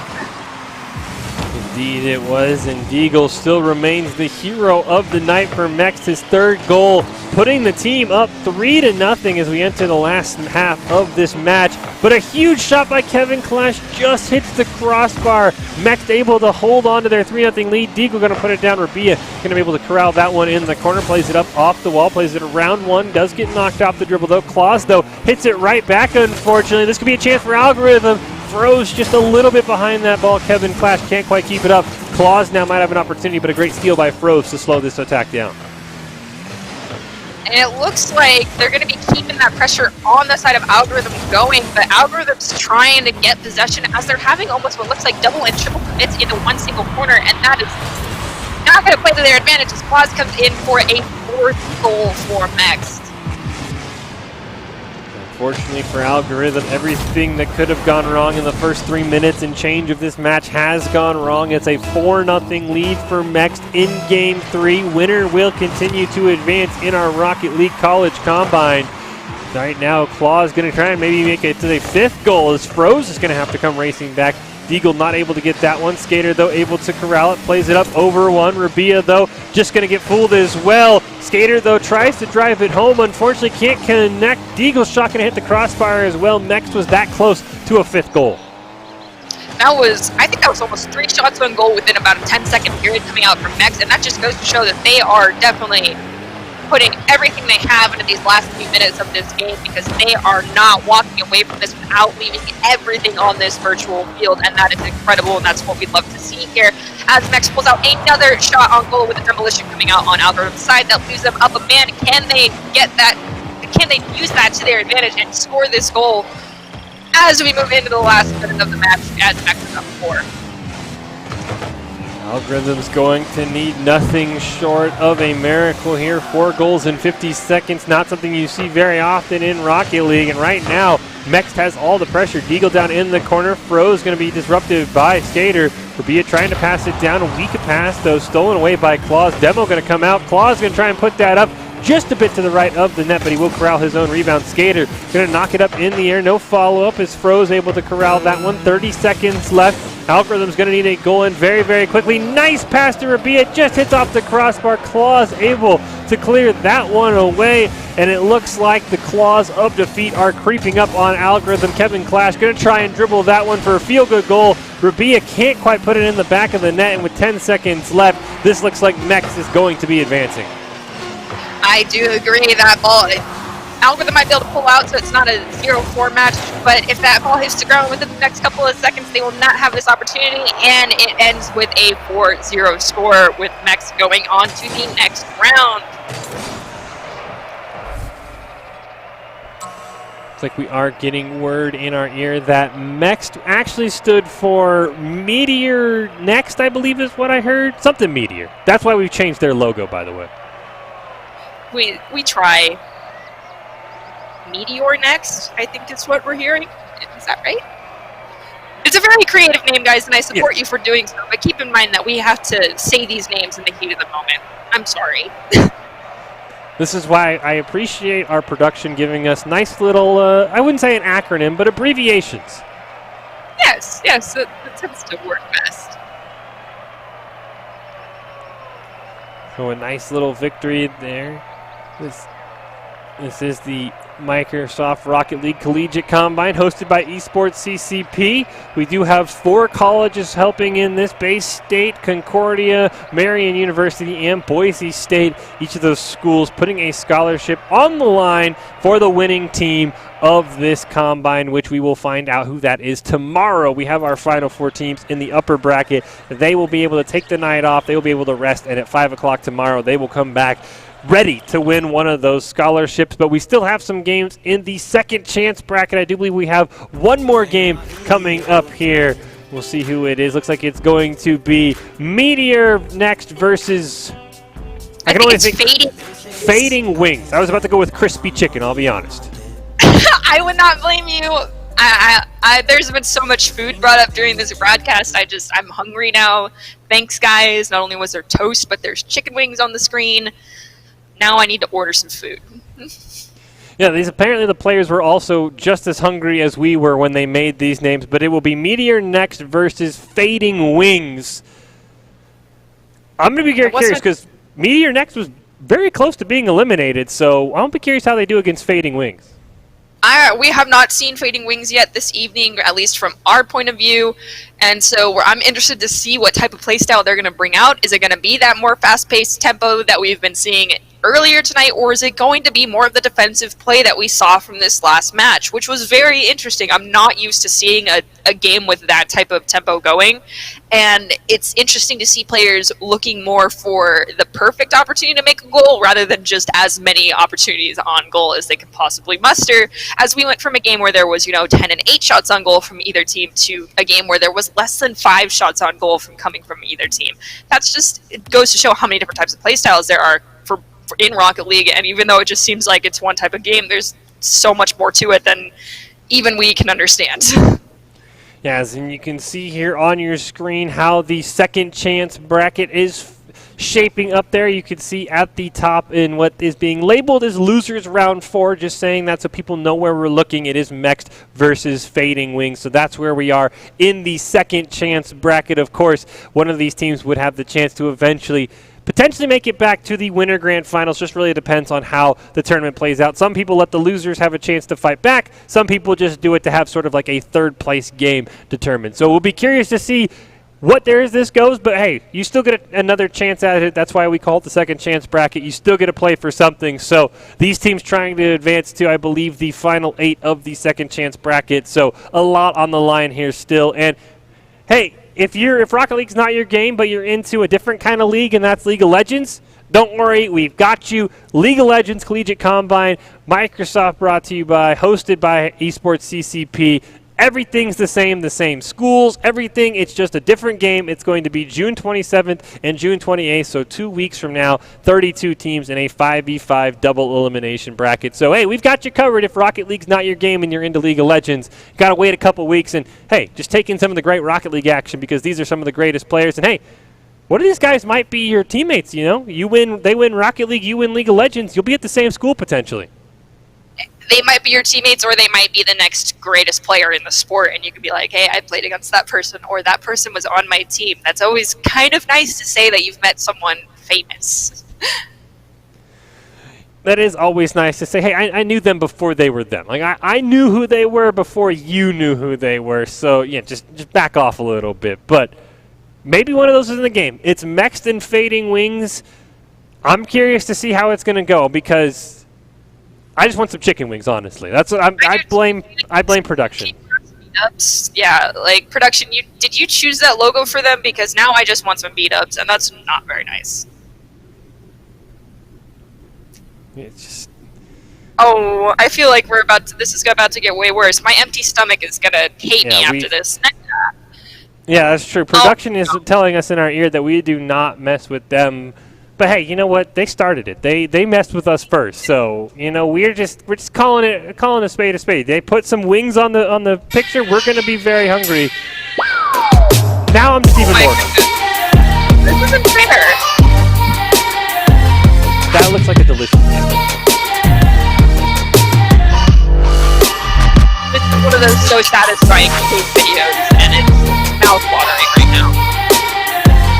Yeah, this is even worse because, dessert is everyone's weakness. So the fact you put dessert on the screen is very, very unfortunate.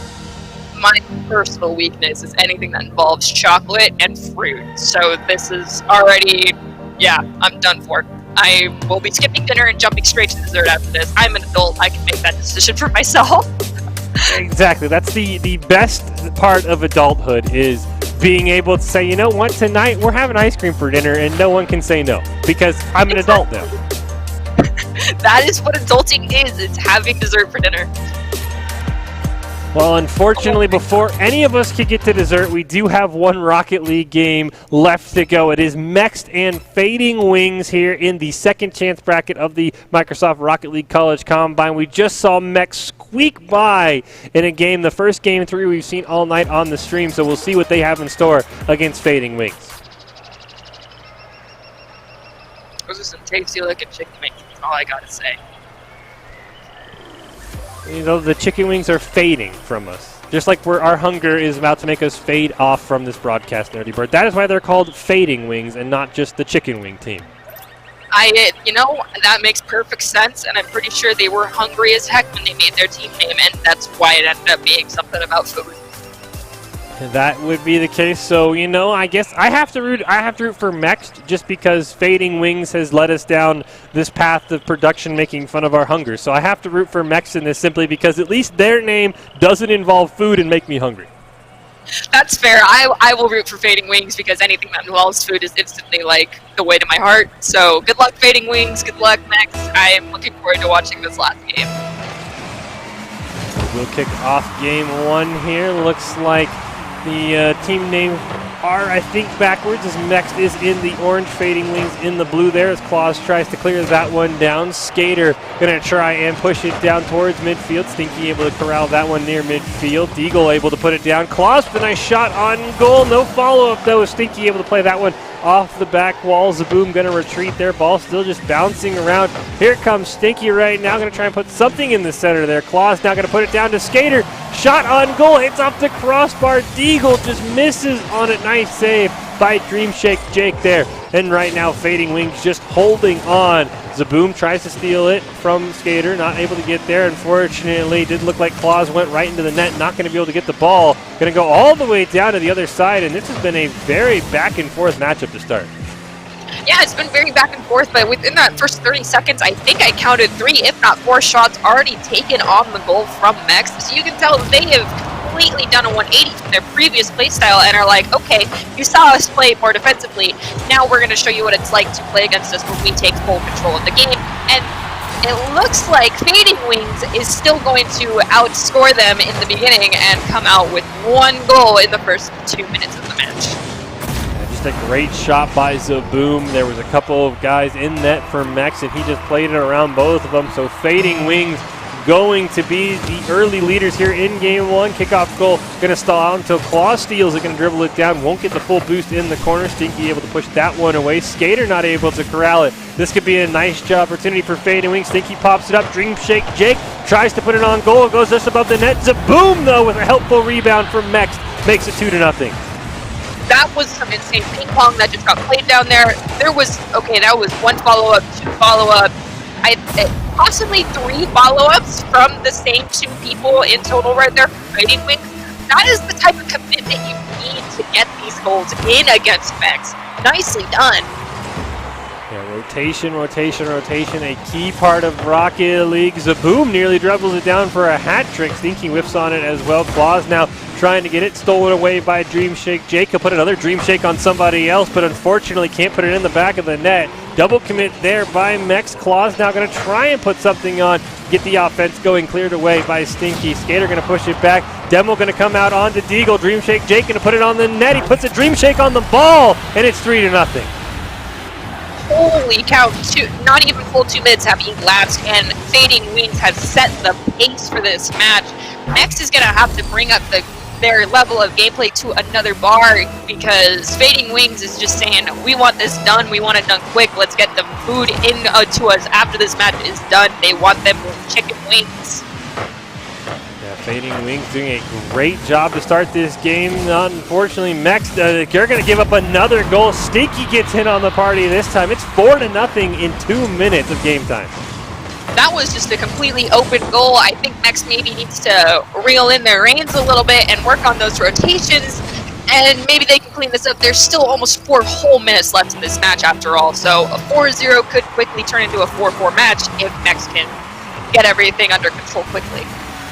That is the one thing, is if Fading Wings can score 4 goals in 2 minutes, you know Mex has the ability as well. Almost 5-0 there. Nice job by Claus to corral that one. Deagle going to dribble it up the side, reaches midfield, going to try and play something off the ceiling there, but runs out of boost. Nice little flip there to get back on the ball. Stinky, though, able to stop that one. No follow-up from Mex as well. It's something we've seen them struggle with just a bit here. Claus now going to try and put something on Zaboom with a nice stop. Deagle now going to pop it up, going to try and boost up in the air. Dream Shake Jake able to clear that one back towards midfield. Claus going to center it. Dream Shake Jake is right there. Pass nice to Stinky, right off the crossbar. Is there a follow-up from Zaboom? There he is. Zaboom, and there was! Unfortunately, Dream Shake Jake, another follow-up. Fading Wings has been in almost perfect spots. They just weren't able to find that goal. Their rotations have been beautiful, and in that last play alone, all 3 players had a touch on that ball. That is incredible, and that is some great communication and rotation coming out from Fading Wings. This is very exciting to watch happen, and both teams, you are doing great. Just under 2 minutes remaining. Do we feel like Mex might be able to pull this out and at least even the score out? This is round 1, and it is best of 3, so they could just have decided to take a break and just say, hey, we're a little gassed. Let's put pedal to the metal in the next round. You know, I think that might be the case. It seems like Mex has just been a little off on all their shots, but you know they'd love to at least get a goal to start to swing things back towards their side here. Even if it's 4-1, it's better than being shut out. Skater trying to put something on. Claus comes flying. Zaboom now gonna get boomed himself. Stinky gonna put it down into the corner. Skater now gonna try and play it off the wall from the corner. Stolen away by Stinky. Ball going towards the net. Good job by Claus being in position. Demo off screen onto Dream Shake Jake. Claus might have an opportunity here. Tries to play it around Zaboom with 1 minute left. It looks like Mex might be hoping to move on to the next game because right now game 1 has not been on their way. It is not, but they did maintain ball possession and control for almost a solid 30 seconds there, demonstrating that they are still here, they are still in it to win it. It's just this may not be their match just yet. As Claude comes in and scores, so Mex actually is now only down by 3, 44 seconds remaining. If they can get a shot off on the kickoff, there's a chance that we can tie this up and still see this go into overtime. Yeah, Mex still has the shot here. 3 goals in 44 seconds. Not unheard of, but definitely not an easy feat. Kickoff goal. Gonna go great for the side of Mex. Deagle tries to play it around Dream Shake Jake, the last line of defense, able to keep that one out of the net. Skater gonna put it down into the corner. Stinky is there. He's gonna try and play it off the wall. Skater gonna miss on that one. Zaboom will whip though, and finally Dream Shake Jake able to put it down into the corner. Claus is there. Ball intercepted by Stinky. Skater gonna pop it up over Zaboom. Deagle now barely able to miss on that one. Stinky going to put it in the corner. Demo off screen onto Deagle. Means it is a 2v3 for Mex. Not something they want to see. 10 seconds left. Unfortunately for them, there's not a 3-point shot in Rocket League. So it does seem like this is going to be a victory for Fading Wings. They will go on to match point. As soon as this ball touches the ground, they will let that hit. And Fading Wings now 1 game away from advancing to the next round of our second I'm not going to lie. Fading Wings is doing some incredible play. I don't know if you noticed, but every time I see that ball get cleared to either side, Fading Wings has someone ready waiting in the wings, so to speak, to grab that ball and send it right back to center field, where they have, you know, someone ready there to just bounce it right back to the other side. That's incredible. Production, of course, telling us their strategy in their name. They're waiting in the wings. Fading Wings. Hey, maybe that's where the whole name came from. But yeah, I mean, and their rotations have also just been fantastic. 9 shots for Fading Wings, 5 for Mex. But part of that is because Fading Wings has a rotation. As you mentioned, Ernie, there were times where 3 different players touched the ball. And for Mex, it really felt like, all right, one guy takes a shot on, and nobody's there, so everybody just kind of falls back. So it definitely feels like Fading Wings, the much better team, at least in game 1, when it came to rotations and communication.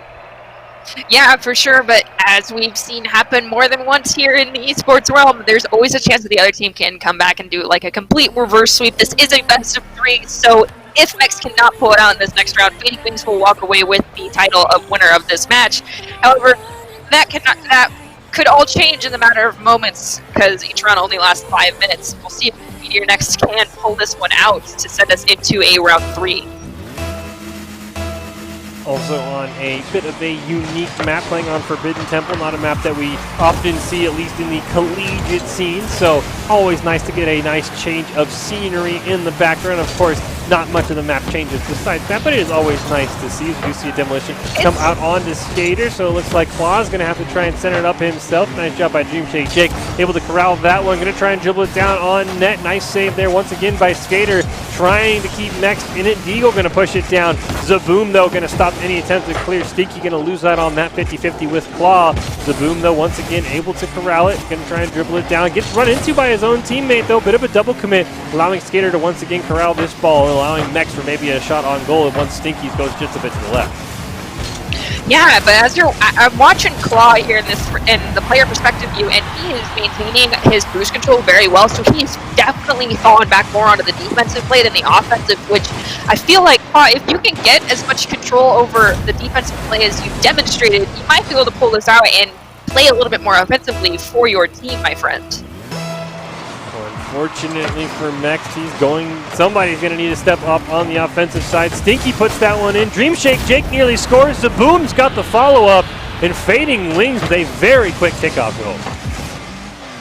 And it's 2-0, less than 1 minute has elapsed in match 2. But as we've said, this is still a best of 3, and if Mex can pull this out, we could see a match 3 again this evening, which is what I'm personally hoping for. Plenty of time for Mex to tie this one up, but right now they've got to find a way to slow down Fading Wings offense. Stinky going to try and dribble that one into the back of the net. Just goes to the right. Claws, they're able to corral it. Dream Shake Jake not able to carry the ball onto the net. Stinky going to put it down into the corner. Claws is there, but so is Zaboom. Nice job by Deagle to disrupt him and get him off the goal. Skater and Zaboom going to combine to push that one towards midfield. Good job by Dream Shake Jake, able to push that one down. Stinky can keep it alive. Side control has been a key for Fading Wings. Demolition is going to come out onto Zaboom, though. That might not matter. Dream Shake Jake going to drive it home, and it's 3-0 Fading Wings. And we've got just a little over 3 minutes and 30 seconds remaining. Will Next Meteor Next, I apologize, be able to pull this out? I really hope you guys amp your game up just a tiny bit more. You can definitely even this match out. I've seen you pull out some crazy plays, boys. Right now they're going to have to try and find any sort of offense. They've scored only 1 goal this entire series, and they're going to need to find at least 3 in the next 3 minutes to keep this series going. Skater going to put it down. Nice job by Dream Shake Jake jumping over Deagle to clear that one. Zaboom now going to fall off. Stinky not able to corral it though. Will retreat, push it back to Dream Shake Jake. Nice little back pass shot on goal. Nobody in net, just to the left though. Dream Shake Jake tries to keep it alive, unfortunately not able to do so. Now the ball's going to go racing all the way down. 1 man left to beat for Skater. It is Stinky though. He makes a nice defensive play, and Mex still looking for their first goal of the game. Yeah, and we are coming down to the wire. Just under 3 minutes left in this second match, with Fading Wings already up 1 match and up in this game as well. They are maintaining control of this ball. Their rotations, their boost management has just been phenomenal this entire game. They are definitely in for this redemption arc. They are saying we deserve to be in this tournament, and we are here to stay. Holy cow. They do. They are proving that they have earned that second chance and that they deserve another game. But right now, Mex trying to find anything. Unfortunately, Skater and Deagle going to run into each other. Demolition is going to come out onto Dream Shake Jake. Stinky centers that one. No one for the follow-up, but Zaboom will keep it alive. Ball goes bouncing in front of the Mex net. Claws just barely able to clear towards midfield. Stinky going to keep it alive. Zaboom is there. Ball gets centered. He has enough boost to put it in, and it's 4-0 Fading Wings. I'm interested to see if maybe one of the Fading Wings players is going to get a hat trick this game. I don't think one of them got it last match, right? In the last round? No, they did not. Someone could get it this time. Let's see if one can. Well, we wait for the potential hat trick for Fading Wings. Mex is waiting for a goal to try and get back in it. Claws nearly fouled one off the kickoff, but a huge save by Zaboom. Stinky now going to try and clear it down. He's got Dream Shake Jake as well over there. He's going to go up for the ball. Stinky falling back for the boost. As you saw, he had none. Claus able to corral it in the corner. Tries to play it around a couple. His shot on goal going to go wide. Is there a follow-up from anyone for Mex? There will not be, as Stinky is there. Dream Shake Jake going to put it down. One man left to beat Skater. Nice job corralling that one. Stinky out of boost, unfortunately. That could be a retreat, but Zaboom has other ideas. He puts the shot on goal. Good job by Claus to save that one. Now clear it down towards the Fading Wings net. We've got 90 seconds remaining, and the Fading Wings have actually been keeping that ball on the side of Mexus for so long. I wonder if they're going to... I don't feel like Mexus is going to keep this ball on the side of Fading Wings for much longer. They're getting it close to the net, but just as soon as they're about to get a shot on goal, every time Fading Wings has just shot it right back to the mid zone and been like, no, this is our goal and you ain't touching it. However, this is the longest I think I've seen this ball actually stay down by the end zone for Fading Wings. And Mex had a clean shot on goal coming from Claw with just a minute remaining, but it was saved by Fading Wings. Unfortunately, Fading Wings defense has been almost as good as their offense here in the last 30 seconds. 48 seconds left, and Mex is going to need a goal, and they're going to need one very quickly. Skater might have a chance, though, but once again, a huge save, this time from Stinky. There is going to be a demo onto Zaboom, but it might not matter. Dream Shake Jake has the ball down in the corner. Ball going to get cleared back to the other side. Eagle not able to corral that one. Zaboom going to put a nice shot on goal. Claus will make a good save, but with 30 seconds left, unfortunately, time is running out for Mex. 24 seconds left. They might just be looking for a nice goal to end this tournament, because right now, I don't think they're going to have enough time as Claus dribbles it down, not able to find the net. Stinky doing a great job disrupting this, and 10 seconds left as Skater tries to put something on the net. Unfortunately, gets a demo and not a goal. Yeah, it looks like this is going to end with a 4-0 for Fading Wings on this one. Nice try, Meteor next, but y'all did great this time. Still got a chance to shine, do not worry. You guys played great. Now I would like some chicken wings. Wouldn't we all? All we know is that Fading Wings is moving on to the next round of the second chance bracket here. So we do have that all done. So it looks like you have to put those chicken wings on hold, because we do have one more game left. Nerdy Bird, it is Bar Down versus, if production could tell me the other team one more time, Normal West Esports. Interesting. Okay, I will put my chicken wings on hold for another 15 minutes, I suppose. That's acceptable. This might be the one time we're rooting for a 2-0 game so that we can get to our dinner quicker. Yes, actually, maybe I am rooting for that. We'll see. It is going to be our final game of the night. Bar Down versus Normal West Esports here. Two teams that we have not seen. This tournament is going to continue tomorrow, so just if you haven't seen a team you're rooting for, don't worry. We do have the final four teams of the upper bracket still alive. They'll be starting tomorrow at 5, and of course we still have the second chance bracket as well. Those are your four teams alive in the upper bracket. The Puffing Pumbas, Boost Bandits, Light McQueen, and the Bricks are going to be the teams that you can see tomorrow at 5 o'clock. And then, of course, there is the second chance bracket. You can see their Bar Down actually lost to the Puffing Pumbas, so they are a team that made it to the final 8 going up against Normal West Esports. So Bar Down already proving themselves as a very formidable foe. Yes, they are proving themselves, and as we mentioned, this is just like everyone's shot at redemption. This will mean that they are back in it for tomorrow, so I feel like if they even gave it their all earlier today, they're going to be giving it 110% for this next match. Well, while we talked about Bar Down losing in the round of 8 in the upper bracket, Normal West Esports, we've talked about redemption arcs. They are on a historic one right now. They have actually clawed their way through the entire second chance bracket, losing in what would have been their first game in the upper bracket, and then going all the way on this run, as you can see there, facing up against Bar Down very soon. So they've had a couple of wins here in the second chance bracket, so they definitely know what it's like to be on the near elimination side. Maybe that'll work out for them just a little bit more. Yeah, I think you are right, and maybe, so to speak, being in the hot seat kind of puts a little bit more pressure on to perform better than they previously were performing, and they can sparkle and shine a little bit more for our scouting teams that are observing these matches this evening.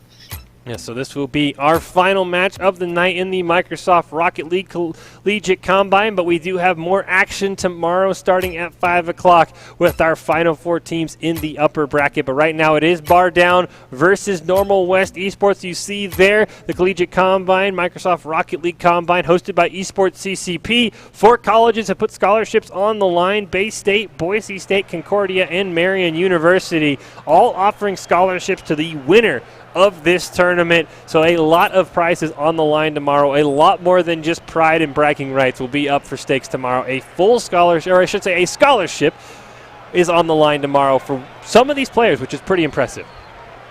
Yeah, that's an opportunity that is, up and coming, and there's going to be more to come. So all the students that are participating this evening that have lost their opportunity because they unfortunately did not make it to this stage in the competition, know that there will be plenty of more opportunities. Hey, even if you play Rocket League and you play League of Legends, maybe you can hop into our League of Legends tournament in 2 weeks.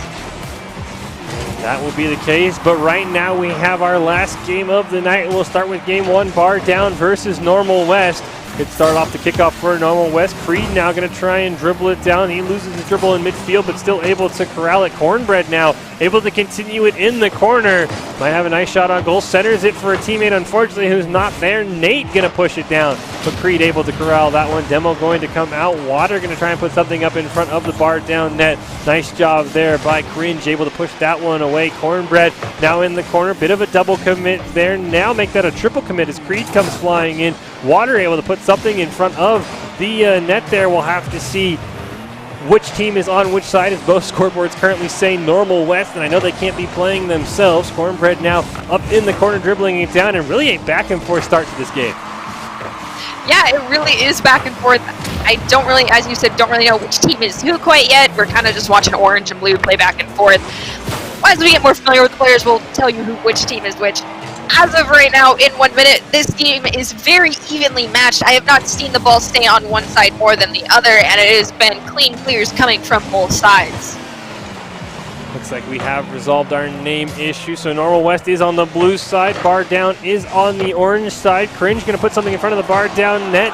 Nate nearly puts it in as well. Nice little clear there by Normal West. Water able to corral that one from Bar Down. Cornbread going to put a shot on goal. No follow-up, though. And just as we mentioned, Dirty Bird, really no one finding a great opportunity on goal. Ball just going to be playing volleyball back and forth in the mid.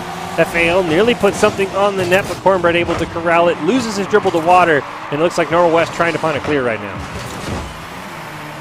Yeah, this has been a lot of back and forth play. I think that was the first or second shot on goal we've actually seen in the first 2 minutes, and I don't know if that means either side is being insanely good on their defense, or if there's just not enough momentum coming from either side to really be making those shots on goal.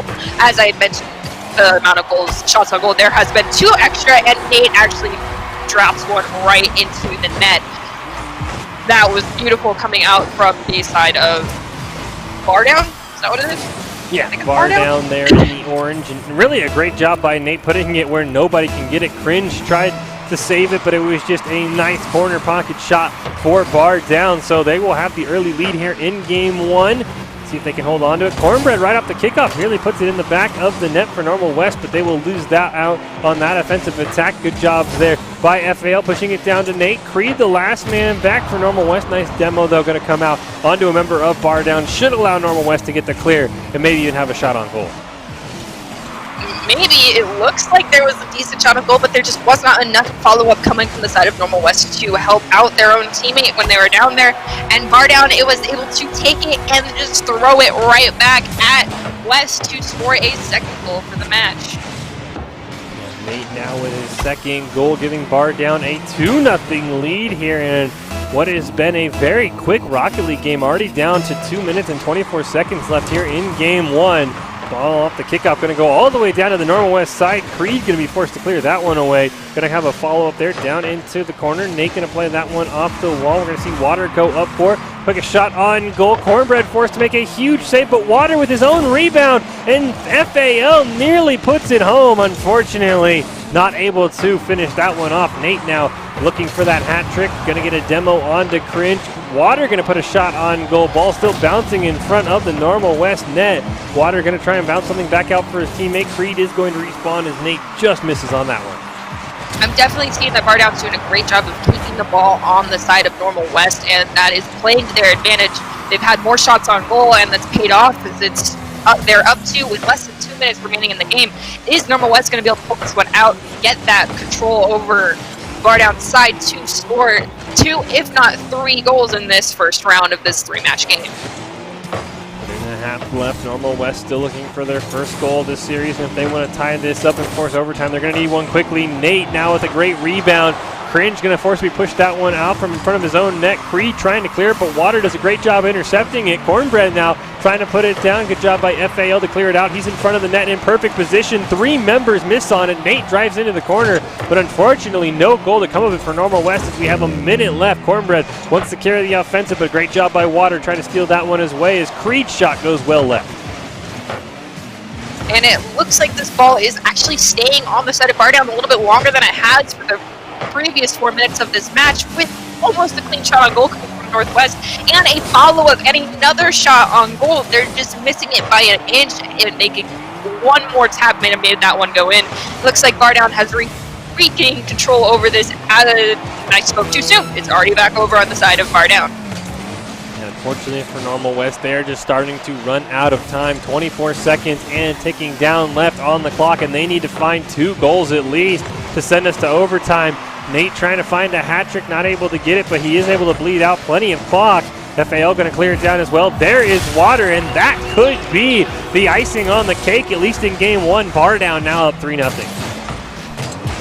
3-0, and that's okay. It is just match 1 of a best of 3 games, so this could not even be close to the end of this little 3-game tournament we got going on. We'll have to see how game 1 ends here first. With 5 seconds left, there's not much that Normal West can do, but they might be able to get a feel-good goal and allow themselves to carry that into the next game. 0 seconds left. It'll end when the ball touches the ground. They try and keep it alive with a double commit. And Bar Down going to be your game 1 winners, 3-0 here. And they are going to go on the brink of advancing to the next round of the second chance bracket. I'm not going to lie, Bar Down, that was a completely different style of game than what we watched earlier. I heard 4 shots on goal for Normal West. I could not hear how many we had for Bar Down. 8 shots on goal from Bar Down. So that just goes to show that, I guess, even though our previous game wasn't a good indicator of it, the more shots on goal you have, the more opportunities you have to make a goal, and Bar Down definitely capitalized on that opportunity.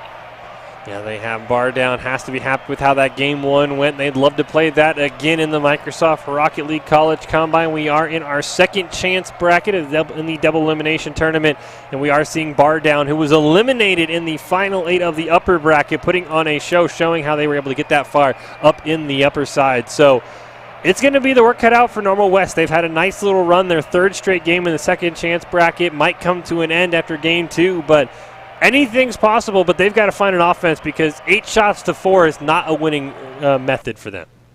It definitely is not. We're noticing kind of a trend a little bit with these players that got knocked out in the early bracket is that they play a little bit more on the defensive play, which is not a bad thing at all. Your defense skills are incredible, but you got to get that little extra oomph, that little boost in there to get that offensive play. You need to find someone on your team that is willing to step up and be the most aggressive player on the field. We'll have to see as we can hear the clock ticking down in the background. We're headed into game 2 between Bar Down and Normal West Esports. Bar Down is 1 game away, 5 minutes away from advancing to the next round of the second chance bracket. Normal West looking to force us to a game 3 in this best of 3 series. Kickoff looks like it went all the way down towards the side of Bar Down. A near triple commit, but it's going to keep the ball out of the back of the net. And right now, that's all that matters. Water now finally able to get to clear, but Normal West with the start they wanted, just not getting a goal. And as we bring up not getting a goal, Bar Down brings in the first goal, not even a full 30 seconds into the start of this second match. Are we going to see a hat trick this time? Maybe we will. Maybe we will. Nate had 2 goals last time, couldn't find the hat trick, but maybe we'll see one here. FAL starts the scoring off for Bar Down here, which is exactly what they wanted. Another kickoff going towards the side of Bar Down, and this time Normal West can tie it up with a goal by Creed. That was a fantastic swoop in by Creed. Good job. And now we have an even match going in, so it's like Well, once again, we're back at 0-0. So, Normal West, you have an opportunity to take this to a 3-game series. Can you guys do that for us?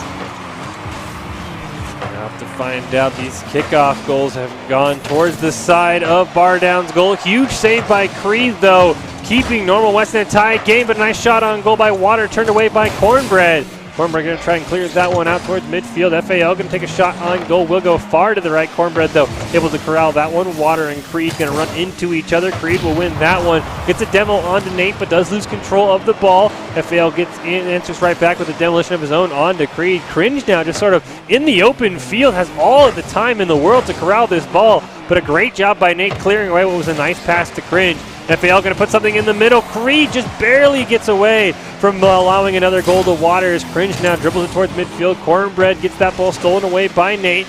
Creed going to take a nice shot on goal. Water making an excellent save in front of his own net. Creed going to keep it alive, but FAL going to push it out towards midfield. Might even have a chance at a goal, but unfortunately a nice job by Cornbread keeping it on the side of Bar Down. The Normal West coming out looking like a different team than what we saw in Game 1.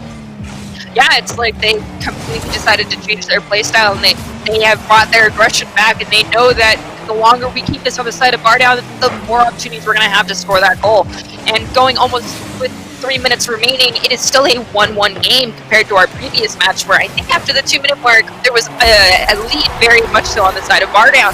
And with, as I say that, Normal West comes in to bring themselves up to a +1 lead with 3 minutes remaining. So this could very well turn into a 3-match series.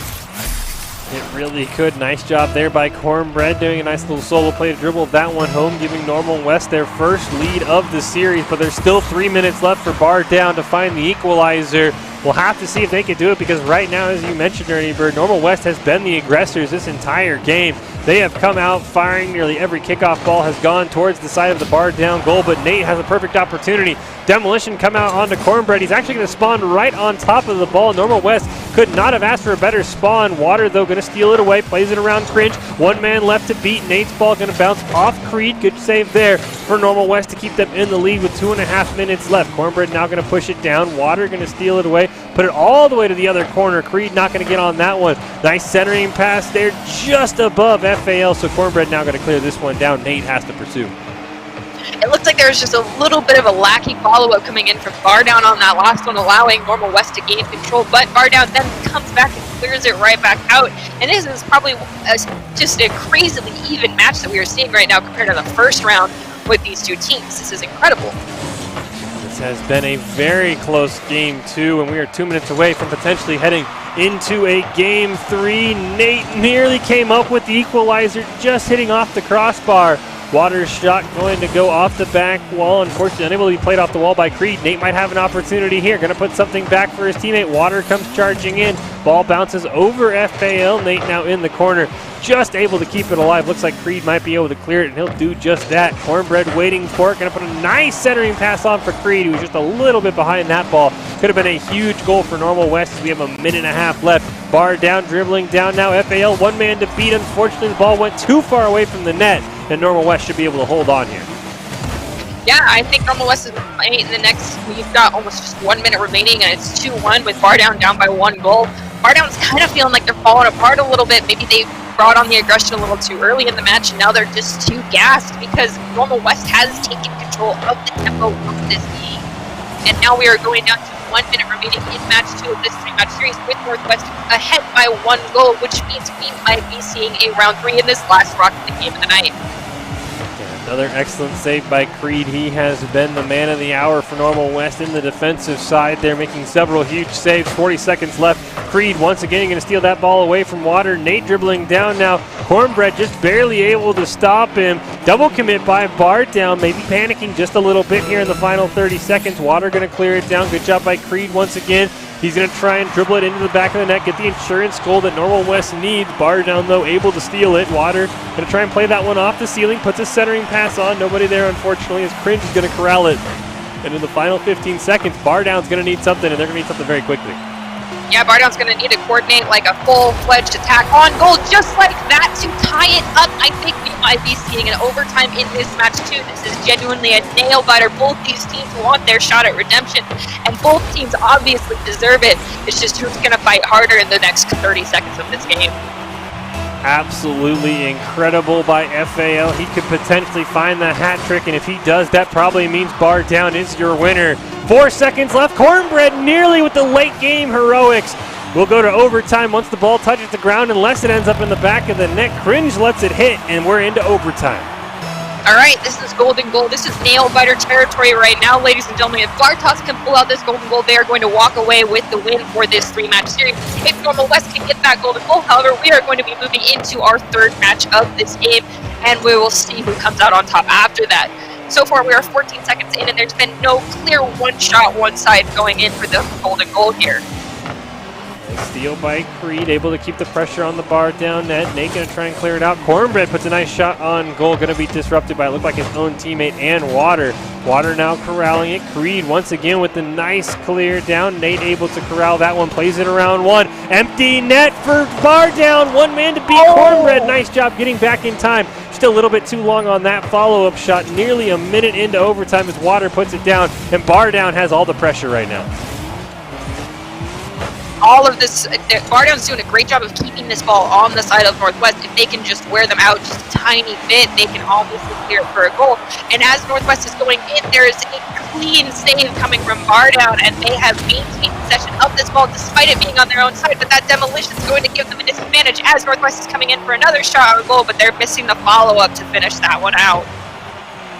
Water going to miss on that one in midair, so will Nate. That's going to allow Cringe to easily clear that one down. Set something up for Cornbread. FAL, though, going to get a nice clear. Creed, really good job retreating back on that one. Didn't get the full boost as Water comes flying by. Nate able to steal that one. Water steals the full boost. Nate has an opportunity, an open net. FAL gets the hat trick and the game winner. Bar Down's going to advance in the second chance bracket. That was one heck of a nail-biter game. That was by far one of the most exciting we've seen this evening. Great job from Normal West and Bar Down. That was fun and a great way to wrap up tonight. Congratulations, Bar Down. You guys will be moving on in the bracket. An excellent job there by Bar Down. And we do see that, Doc, even he needed a break. He's playing, it looks like, some Tetris there on the arcade machine, trying to set the high score and bring some honor back, because last I checked, it's not his name at the high score of Tetris. No, it's not, but he's trying, and we will give him points for trying, right?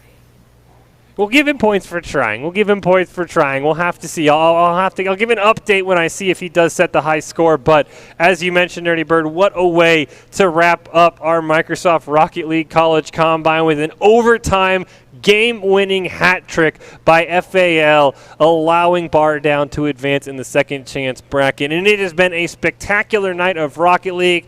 All high school students competing for the chance at scholarships from 4 universities. It has been absolutely fantastic. It's been a lot of fun to watch, and guess what? We're not done. Tomorrow at 5 o'clock Mountain Time, we are going to have the upper Final Four and then whatever we have left in the second chance bracket, and we will go from there. But it has been a lot of fun fishing, Nerdy Bird, and I have to say, Nerdy, it's been spectacular. Spectacular Rocket League play tonight. That was so much fun to watch, and it's just great to actually see like the next generation of collegiate gamers, like as they're up and coming into the collegiate scene, like getting to see a first look at how well they're performing. And it's like they're above and beyond some of the collegiate teams I've seen, so this is just going to raise the bar for this next year of Rocket League play at the collegiate scene just so much more. I am so looking forward to everything coming out from these high school students. Keep doing what you're doing, keep practicing, and make sure you find your passions, guys. You're doing great. Yeah, so like I said, come back here tomorrow at 5 o'clock for the culmination of the Rocket League College Combine. And as we've mentioned throughout the night, if Rocket League's not your cup of tea, but League of Legends is, in 2 weeks, we'll be having the Microsoft League of Legends College Combine in a very similar format, a 32-team double elimination style tournament. So you want to make sure you get more information on that if you are into League of Legends. But it has been a spectacular night, and it has been a very long night, so we will call it a night here. Join us tomorrow at 5 o'clock, but until then, I am Michael Fisher. That is Nerdy Bird, and it has been an excellent night of Rocket League. Stay safe and have a good night, everybody.